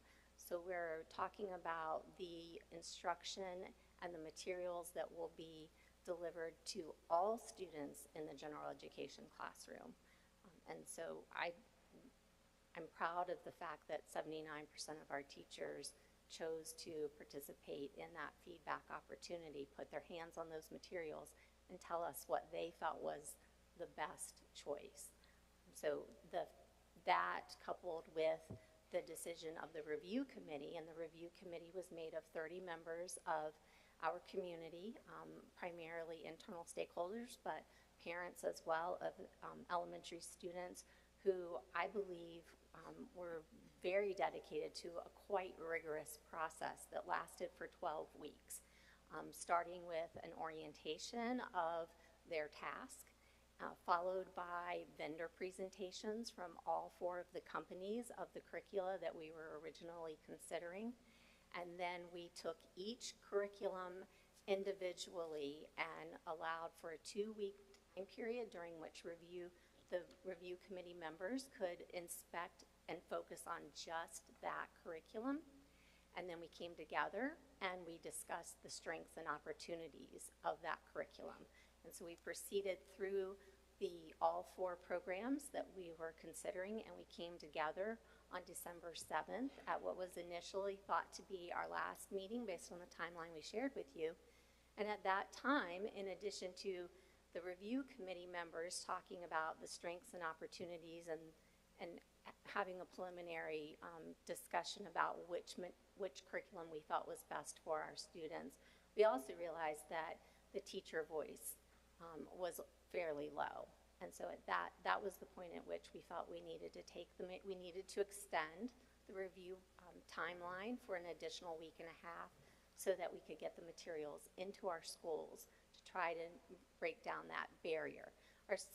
All staff, along with our community, had the opportunity to access all of the curriculum materials digitally for the 7-week period, and the print materials were all available here at central office. But again, looking at the low response from staff members, we wanted to take the materials to them. And so as a result of that opportunity to put the materials in the schools, we had 79% of our staff members participate in the review and feedback. I have a follow-up, if that's okay. Yes. Was there any consideration during that 7 weeks when you realized that there was low teacher participation? Was there any consideration to try to get those materials into the school, giving them more than half a day to sort of, review the material? We were not monitoring the public feedback at that point. The public feedback that came into the discussion at what was anticipated to be our last meeting, so several days before that last meeting, in preparation for that last meeting, and to be able to share the public feedback with all of the committee members so they had the ability to come to that meeting to speak in an informed way on the public perception that they had shared with us. That's the point at which we realized that the staff participation had been fairly low. Is that Ms. Chen? Sure? Okay. Mrs. Hunley? Yeah, I don't have a question. I just want to go on record to say that I did go in and look at both curriculums. I looked at it through the eyes of a student, a parent, and a teacher, and a community member that wants us definitely to spend our money to get more bang for the buck. And as a teacher of 36 years experience of having worked in school divisions that had a curriculum and some that didn't, and we had to make up things. And so I don't have any questions, but I want to thank you all for giving us the opportunity to go and look at it. And I did hear from teachers for bookworms and teachers for benchmark. And so I know it's not a discussion on what I found, so my vote will reflect that. Thank you, Mrs. Hunley. Did you have anything? Okay. I just have a couple questions if my other board members are finished. In some of our follow-up discussions, it was presented to us that some of the methods, or most of the methods that have been working already in some of the schools, could continue the way they are and be rolled into this, or portions of them could be rolled into this new curriculum, or that there could be some flexibility and some creativity leeway for teachers. So I'd like to hear a little bit more about that, and then in that context, how will either the state or the division or both be monitoring compliance or teaching with fidelity, if that's the case? Absolutely. So one part of what's been communicated with regard to the concern about the choice for benchmark is the perception that quality literature is going to be lost by adopting Benchmark Advance, when in fact the daily instructional plan for Benchmark Advance begins with the read aloud component every day. And so that is an opportunity for teachers to either select a read aloud option and the supports that come with it through Benchmark, or as the guide specifically calls out, teachers have the autonomy for that portion of the lesson to select another piece of literature, fiction or nonfiction, that they believe supports the instruction in that unit, or turn to that well-loved book or that book that they know is a just right book for their students that they're going to really latch onto and enjoy at that moment. So that loss of literature isn't going to happen. That read aloud portion is built into that daily instructional plan, as well as the those 10 vertically aligned units that we spoke of earlier. Each unit is designed to be 3 weeks in length, and so that's going to leave opportunities of time throughout the year where teachers could again dive more deeply and specifically into perhaps a particular novel study or an author study where they would be looking at several pieces of literature by a single author. So those are examples of how teachers can continue to bring in specific love they have for literature or authors into the curriculum while remaining consistent with the implementation of the overall benchmark curriculum. With regard to fidelity of implementation, obviously a significant launch to that will be the quality of the professional learning that we offer to our teachers so that they are fully prepared to implement the aspects of the curriculum that need to be a priority at the beginning of the year. And then because, as we've said, it is so comprehensive and it provides a whole array of tools for teachers to use as they need to understand how to differentiate small group instruction for their students and assess their students, we'll layer on those additional pieces as the year progresses. We don't want to overwhelm anyone, but we want to make sure that everyone is fully prepared to use all of the tools that are going to come with that program. And then a piece of that will be also working with our administrators so that they know what to expect. They know how the curriculum works and what to expect when they go into classrooms, whether it's a kindergarten classroom or a third grade classroom or a fifth grade classroom. And by working with them and providing them with the professional learning that they will need, they'll be able to work in their buildings alongside of their reading specialists and other literacy team members and with division staff to do informal walkthroughs in classrooms to understand what they should see as the look-fors as they are visiting in classrooms and watching instruction and student engagement and progress. And then, of course, our assessment data will also continue to help inform us as to how our students are responding to instruction and how we can continue to make responsive and informed decisions for them. That is one of the pieces that we are very excited about with Benchmark Advanced because, again, it has that whole host of assessment tools that teachers can use for monitoring progress. Not lengthy assessments, but short, formative, quick, in-the-moment assessments they can use as they're instructing students to understand, how is my instruction impacting this student? Is this student getting from my instruction and from his or her practice what they need to? And then I have a question about cost breakdown. I don't remember from last, I don't think it's in front of me. It appeared that last time it was presented, bookworms, or what was called option B at the time, was more expensive. But I believe that the initial concept behind the development of bookworms was that it was actually a free resource. It is available, as our speaker mentioned earlier this evening, it is available for teachers to go on and access online free of charge. But again, what we need to caution with that is that that then puts the teacher or the school team in a position of needing to print the materials that they need, to create teacher guides. And so when we looked at the cost and the cost comparison that we provided you on February 6th was more of a apples to apples, so to speak, comparison.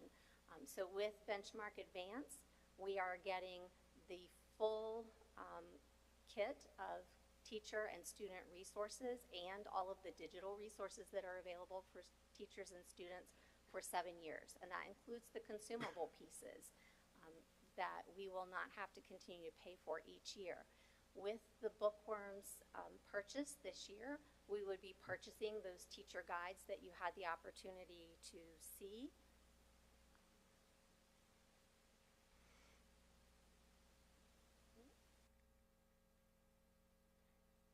We would, that cost this year would involve purchasing the teacher guides that you saw and the student books that are, that accompany the materials. The additional cost that we factored in is you purchase the curriculum through Bookworms, you receive 1 student book for every 2 students. We believe that it is very important that our students, each student has a copy of the book in their hands. And so for the cost that we provided you, we would be purchasing additional copies of the novels and the books that are used in the program. And then the student workbook is part of the cost for this year, but that would be an annual cost moving forward. In addition to, if schools or as a division, we elect to further develop some of the pieces, such as the small group pieces that are not provided for purchase through the kits, that those are an additional cost. That also means that our teachers need additional, would be investing additional time to make copies, create the materials that they need for each year. Okay, so those were all rolled into the total cost that you factored in. And then finally, I just wanted to ask about the digital piece. How heavily does Benchmark Advance rely on digital platforms versus things held in their hands? So it's not the best picture, but as you can see, there are just a number of student editions of the books that are the focus for each of the 10 units. So there are many books for teachers to choose from that they can use with their students over that 3-week unit period. But I believe I'm going to let Dr. Moore speak more specifically to the digital components so that I don't misinform you. Good evening. Thank you. The digital component for Benchmark includes both teacher and student resources in addition to the print resources. So every item that teachers and students receive in the print form is also available digitally. So this is going to allow students to have the printed copy at their desks or in their classrooms, but they would also have that availability at home as well, so that that family connection can happen with those materials as well. Similarly for teachers with the materials, the lesson plan materials, those are also available digitally as well. Thank you. Mrs. Donner, okay. Just one last I don't think you had question. 3 yet, so. So in bookworms, the children are using physical books, they're using novels.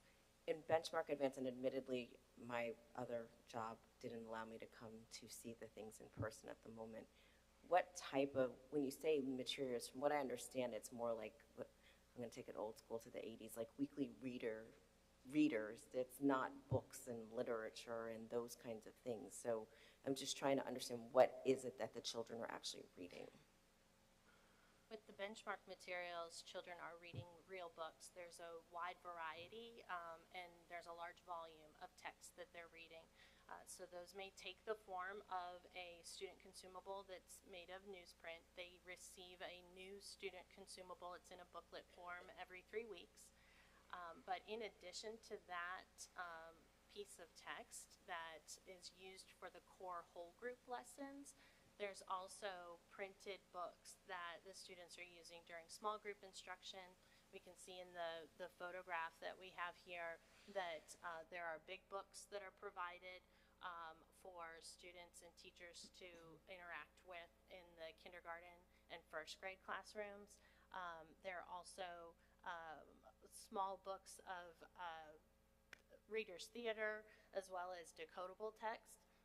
And then in addition, any of the trade books that teachers would like to bring into the curriculum for either that read aloud time or to delve deeper into an author study or a novel study, those would be real tangible books that students would also be interacting with. You have one more? Yeah.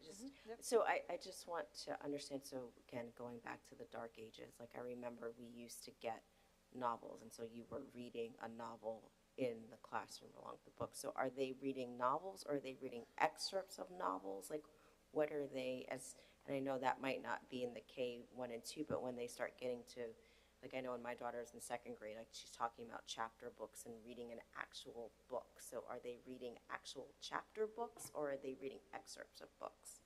It's both. So with that wide volume and wide variety, there are times when the students may be reading an excerpt, but then there are also times where the teacher can build and pull in a full novel for the students to read as well. There's also independent reading time where students have that self-selected time where they are able to choose topics or books based on the choice and their interests. Thank you. You're welcome. And Ms. Chen, did you indicate that you had a follow-up? That was actually similar to my question, so that. Okay, so you're good. May I? I'm sorry?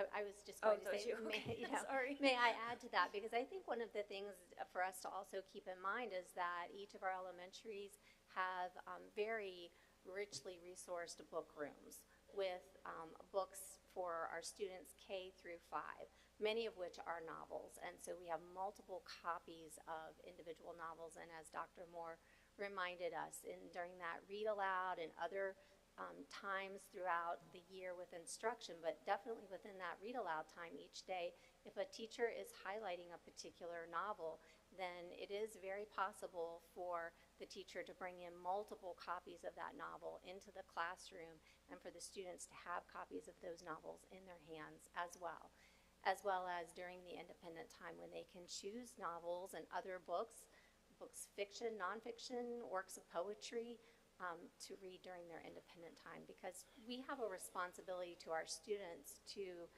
not only put high quality reading material in their hands of both fiction and nonfiction, but that we are attending to two characteristics of reading instruction, and that is volume, so that they are having the opportunity to read a lot throughout the day, and that they have variety, so that they are reading across multiple genres and in different formats as they develop as readers. Okay.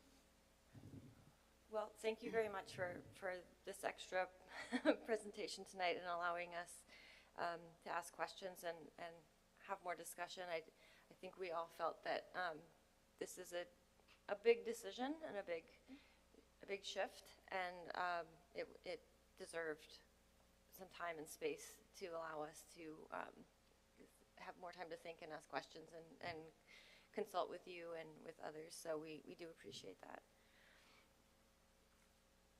Did you want to say anything, Madam Dr. Chair, if Herron? I could ask, what would the next steps be for the school board with regard to considering the recommendation of the committee? I believe that we will move it to the next meeting for approval. Okay. Thank you. If I could also make one comment, one of the questions that I asked when presented with the recommendation by the committee, was how can we make sure we honor the work that's been done by teachers in Laurel Lane and CBB and to other schools, the work that's been done by teachers and the implementation of the resources that they have created and built that have worked so well. And I do believe that that's been addressed tonight. There is a place for that work still to continue in all of our schools, not just those schools. Thank you, Dr. Herron. All right, thank you.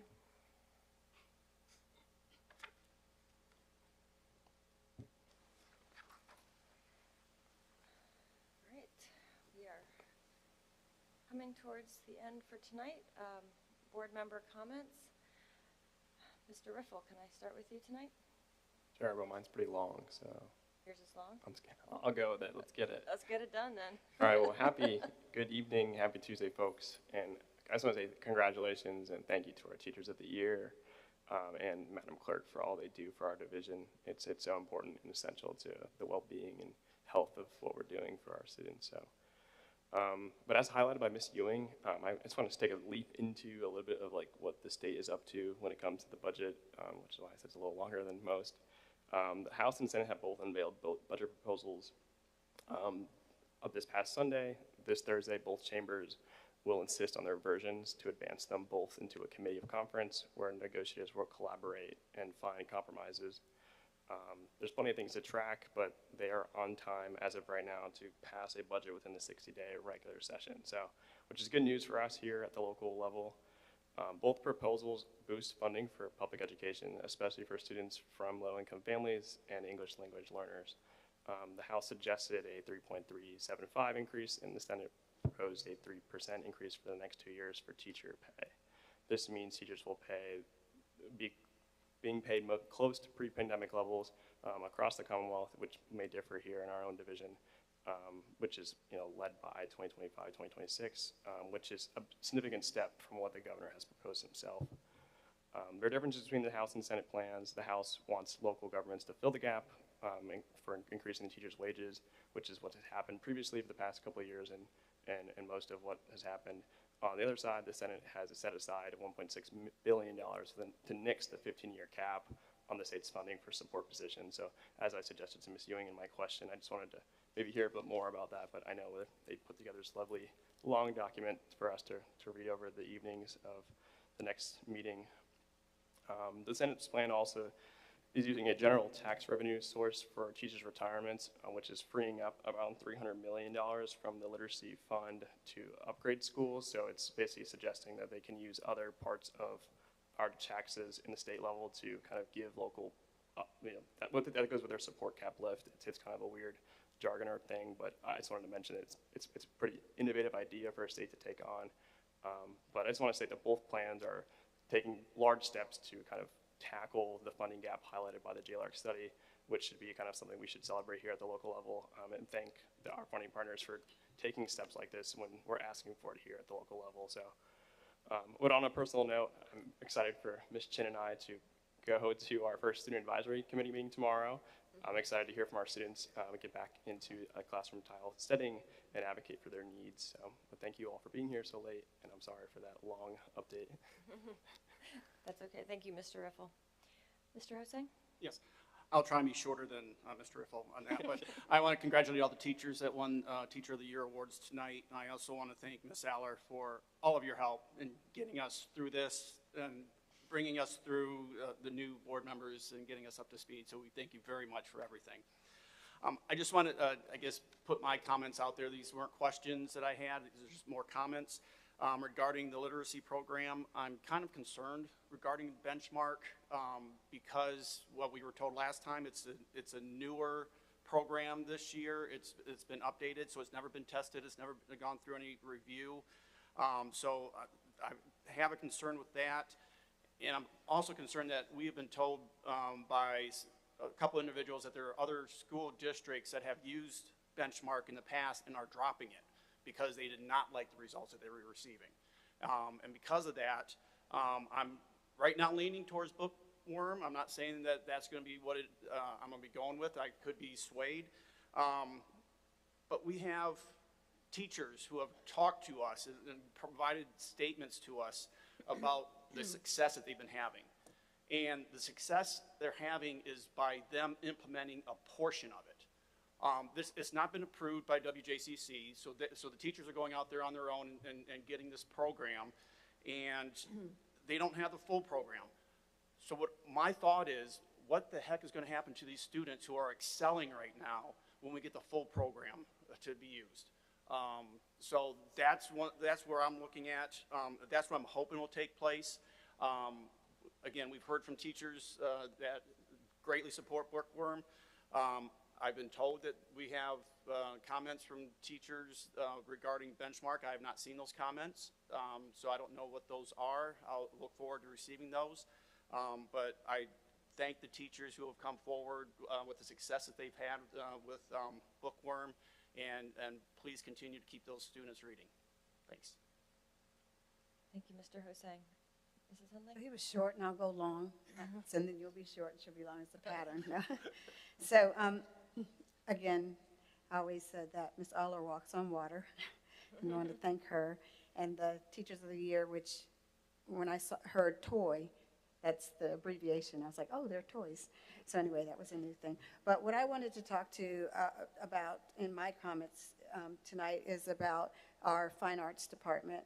And I was able to go see Rumors that it was a masterwork. So this was new. This is where Lafayette, War Hill, and Jamestown, the theater teachers had an audition at all 3 schools for the parts in Rumors, and they took children from each of the schools, and it was phenomenal. Now, I just became a fine arts nut since I've been on the board. You know, I liked art. I like color and design. Music, I love going to the music performances to see where those babies start and where they end in the spring. I like to go in the fall and listen to Hot Cross Buns and then see how it evolves. But there's something about theater. So when I was in high school, my English teacher was a theater teacher, and she knew I was in art, and she asked me to help design the paper mache heads for Aesop's Fables, Chicken Little. And she said all I had to do was be Chicken Little and say the sky is falling and I have to go tell the king. To sit in an audience and see these high schoolers who I kept forgetting that they're high schoolers for 2 hours or more, remember all of these lines and with people chuckling and laughing was amazing. And I know, because I follow on Facebook, the awards that they have received from the region and the state. Numerous of kids get awards for monologue, playwriting, set design, best acting awards, and these are 9th through 12th graders. And all of our schools, all 3 have been winners, if not in first place, somewhere between 2nd and 6th place, and we're talking out of 25 to 36 schools in the state of Virginia. And I think they're going somewhere next week for another competition. Their productions are going to start coming up March 7th through May 5th. All the high schools and most of the middle schools will be doing a production. Please try to support them. They are amazing. I said I would comment on a grant award winner, which was Mr. Stone, who is at Jamestown. And he wrote this grant, and I'm looking forward to when, you know, the monies are given to them and they're able to implement them. But I'm going to just read this to you. It was called Creating an Inclusive, Adaptive, Sensory-Friendly Performance and Art Space for All. We want to create an inclusive, sensory-friendly, and adaptive performance for our high school exceptional needs students, especially those students who are in a functional academic class and post-grad programs.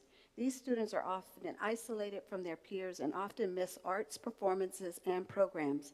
We also want our theater students to engage in how to adapt a performance for others legally, following the contracted obligations of the musical contract, and artistically, giving all students the same story through a different experience. We want our school community to gain a greater understanding of what it means to be inclusive. Performance students will research and create experience kits for students. The experience kits give a tactile, informative, and comfort-inducing program for the students. Our technical theater students will adapt the lighting in the room, but also keep the magic of the show on stage for the students. And this is an award that he was given money for, and I'm really looking forward to that. And as I said, I'm very impressed with fine arts, and I'm looking forward to those students coming before us before the end of the year so we can hear of more wins with them. And I want to thank the teachers that came out, and I feel you. I was there. You know, that baby, you have that baby, and you brought it up, and you don't want to throw the baby out with the bathwater, and all the work that you put in, and I understand, and I just say, I know what it is like to put in that work, and I just want to say your work has not gone unnoticed as well, and thank you for sticking with us. Thank you, Mrs. Hunley. I'm going to jump over to Dr. Cavazos. This is going to be very short. Okay. And first of all, I want to congratulate all the teachers of the year. I want to thank Ms. Allen very much for all the dedicated duty to our staff. I also want to thank the thought that the DJ Montecue Innovation, and I especially want to thank Robin and Robin for their absolutely tremendous efforts to come in to find a product that's going to hopefully erase illiteracy in the division. Thank you. Thank you, Dr. Cavazos. Ms. Chen? I also want to congratulate all of our teachers who were recognized here tonight, and also thank you to Ms. Aller. In regards to the literacy program, just a plug that I think we as a board, we wanted more time, and so we're glad that we have some more time to consider this important decision. I think that additional feedback and data and just from all parties involved would be very helpful to help us in our consideration as we make this decision. I just want to shout out to JBMS. We are here tonight, and also Ms. Ortego and I visited, and thank you to Dr. Littleton for showing us around this wonderful building and showing us, we got to see the students engaging in learning and doing routines. And so it's really just at the heart of why we're doing what we're doing is to like be in the schools and see it in action. And also I promised that I would speak about SEAC, which is our Special Education Advisory Committee. One of their goals is to increase parent and community awareness, as next month, especially next month, Disability Awareness Month. There's been lots of planning that's gone into a Family Fun Day for March 16th at Lafayette High School. It's open to anybody, and just to celebrate all abilities. And on that note, there were some speakers tonight who came from Women Mary's Special Education Advocacy Clinic. So just for general public, I appreciate them coming to speak on that. That is something that we talk about in our SEAC meetings, is more involvement in policy and feedback from parents and families to advocate for our special education students. So those are my updates.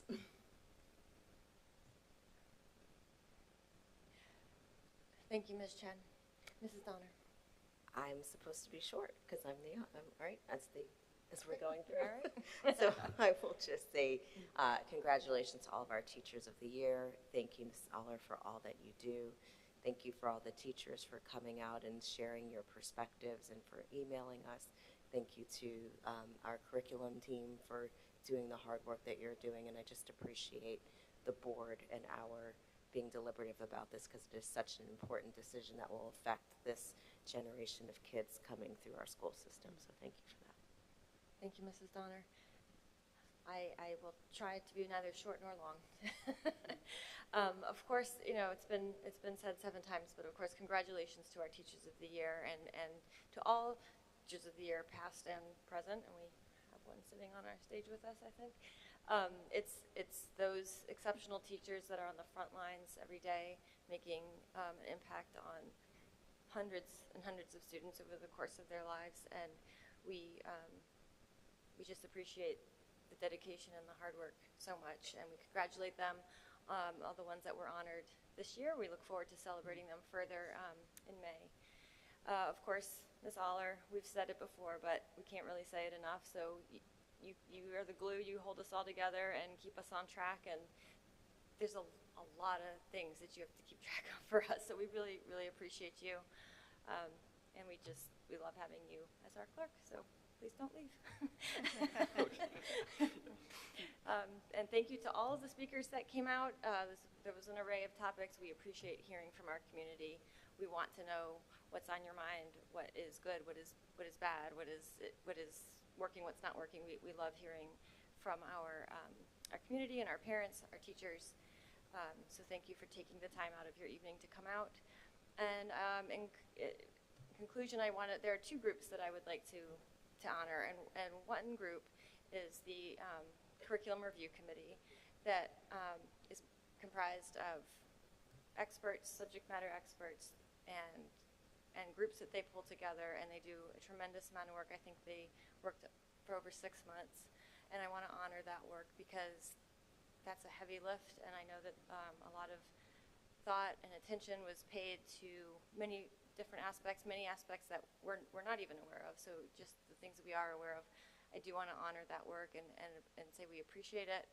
And as a board, we do need to be able to rely on review committees because we can't do that work. So I want to honor that. I also want to honor the work that has been done in several of our schools that has been out front implementing practices that have had success, and they were ahead of the game, and they did a lot of extra work on their own and put things together, and have had the joy of seeing that success. And so we want to honor that as well, and we are so grateful that we've heard from many of those teachers and that we've been able to have some insight into the progress that perhaps we wouldn't have heard about without this discussion. And just wanted to reiterate that the reason we delayed the approval is not a statement on either of those groups that I just mentioned or anything that's been brought forward, but it's a recognition that this is a significant decision and one that this board takes very, very seriously. And we simply had more questions, and it's something that you have to sit with for some time. And so I think that having this unanimous decision to honor that decision with more time is commensurate with the weight of the decision. And so just wanted to say that. And with that, Dr. Herron, did you have anything you wanted to say? Just one quick point of clarification. What we're bringing back to the board for a vote is consideration of the recommendation of the committee. The committee did not recommend bookworms, so that is not what you're voting on. By voting yes on one, it doesn't mean we go automatically to the next choice. It's not recommended by the committee at this time. And so if the board were to vote on it and say no, we would have to go back to the table, we'd have to start the process again, we'd form another selection committee, and we'll go back and do the work all over again.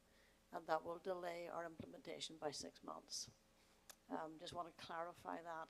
And also the question of having more input. I'm delighted with the input we've had, but I do believe that the work that has been done so far, we will honor it and we will include it in what we're doing. The work of the committee is over, the input is over, and most teachers have had that input as part of the process. And so the board will be voting to either say yes to the recommendation or no, which will send us back to the drawing board. Thank you, Dr. Herron. Okay. We will read out our upcoming events. Policy Committee is meeting tomorrow. This says 6:30 p.m., but I don't think that that's correct. 8:30 a.m. Okay, good, because I was not planning on 6:30 p.m. Policy Committee tomorrow, February 21st at 8:30 a.m. in room 203, the school board and central office.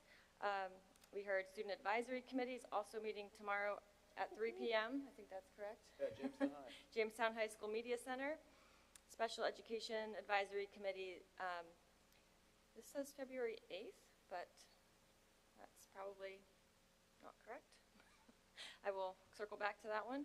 The Consortium of State School Boards Association, our annual national conference, all but one will be attending, leaving this Thursday, so the conference is February 23rd to the 25th, all day in Dallas, Texas, at the Hilton Anatole in Dallas, Texas. And School Liaison Committee, March 1st, 2024, 12:15 p.m. in room 108 of the School Board and Central Office. Do we have a correct date for SEAC? I don't want to say the wrong date. It'd be March 14th would be the next SEAC. March 14th? Yep, okay, that's correct. So March 14th, 6:30 p.m.? Yes, ma'am. And in room 300 of the annex? Yes, ma'am. Thank you. Upcoming meetings, closed session, March 5th, 2024 at 4 p.m. in room 300 of the annex at the School Board and Central Office, followed by a work session and action items at 4:30 p.m. same day, March 5th, room 300 of the annex. Then we have closed session on March 19th, 2024 at 6 p.m. in room 300 of the annex, followed by regular meeting here at 6:30 p.m. James Blair Middle School Gymnasium. And with that, this meeting is adjourned.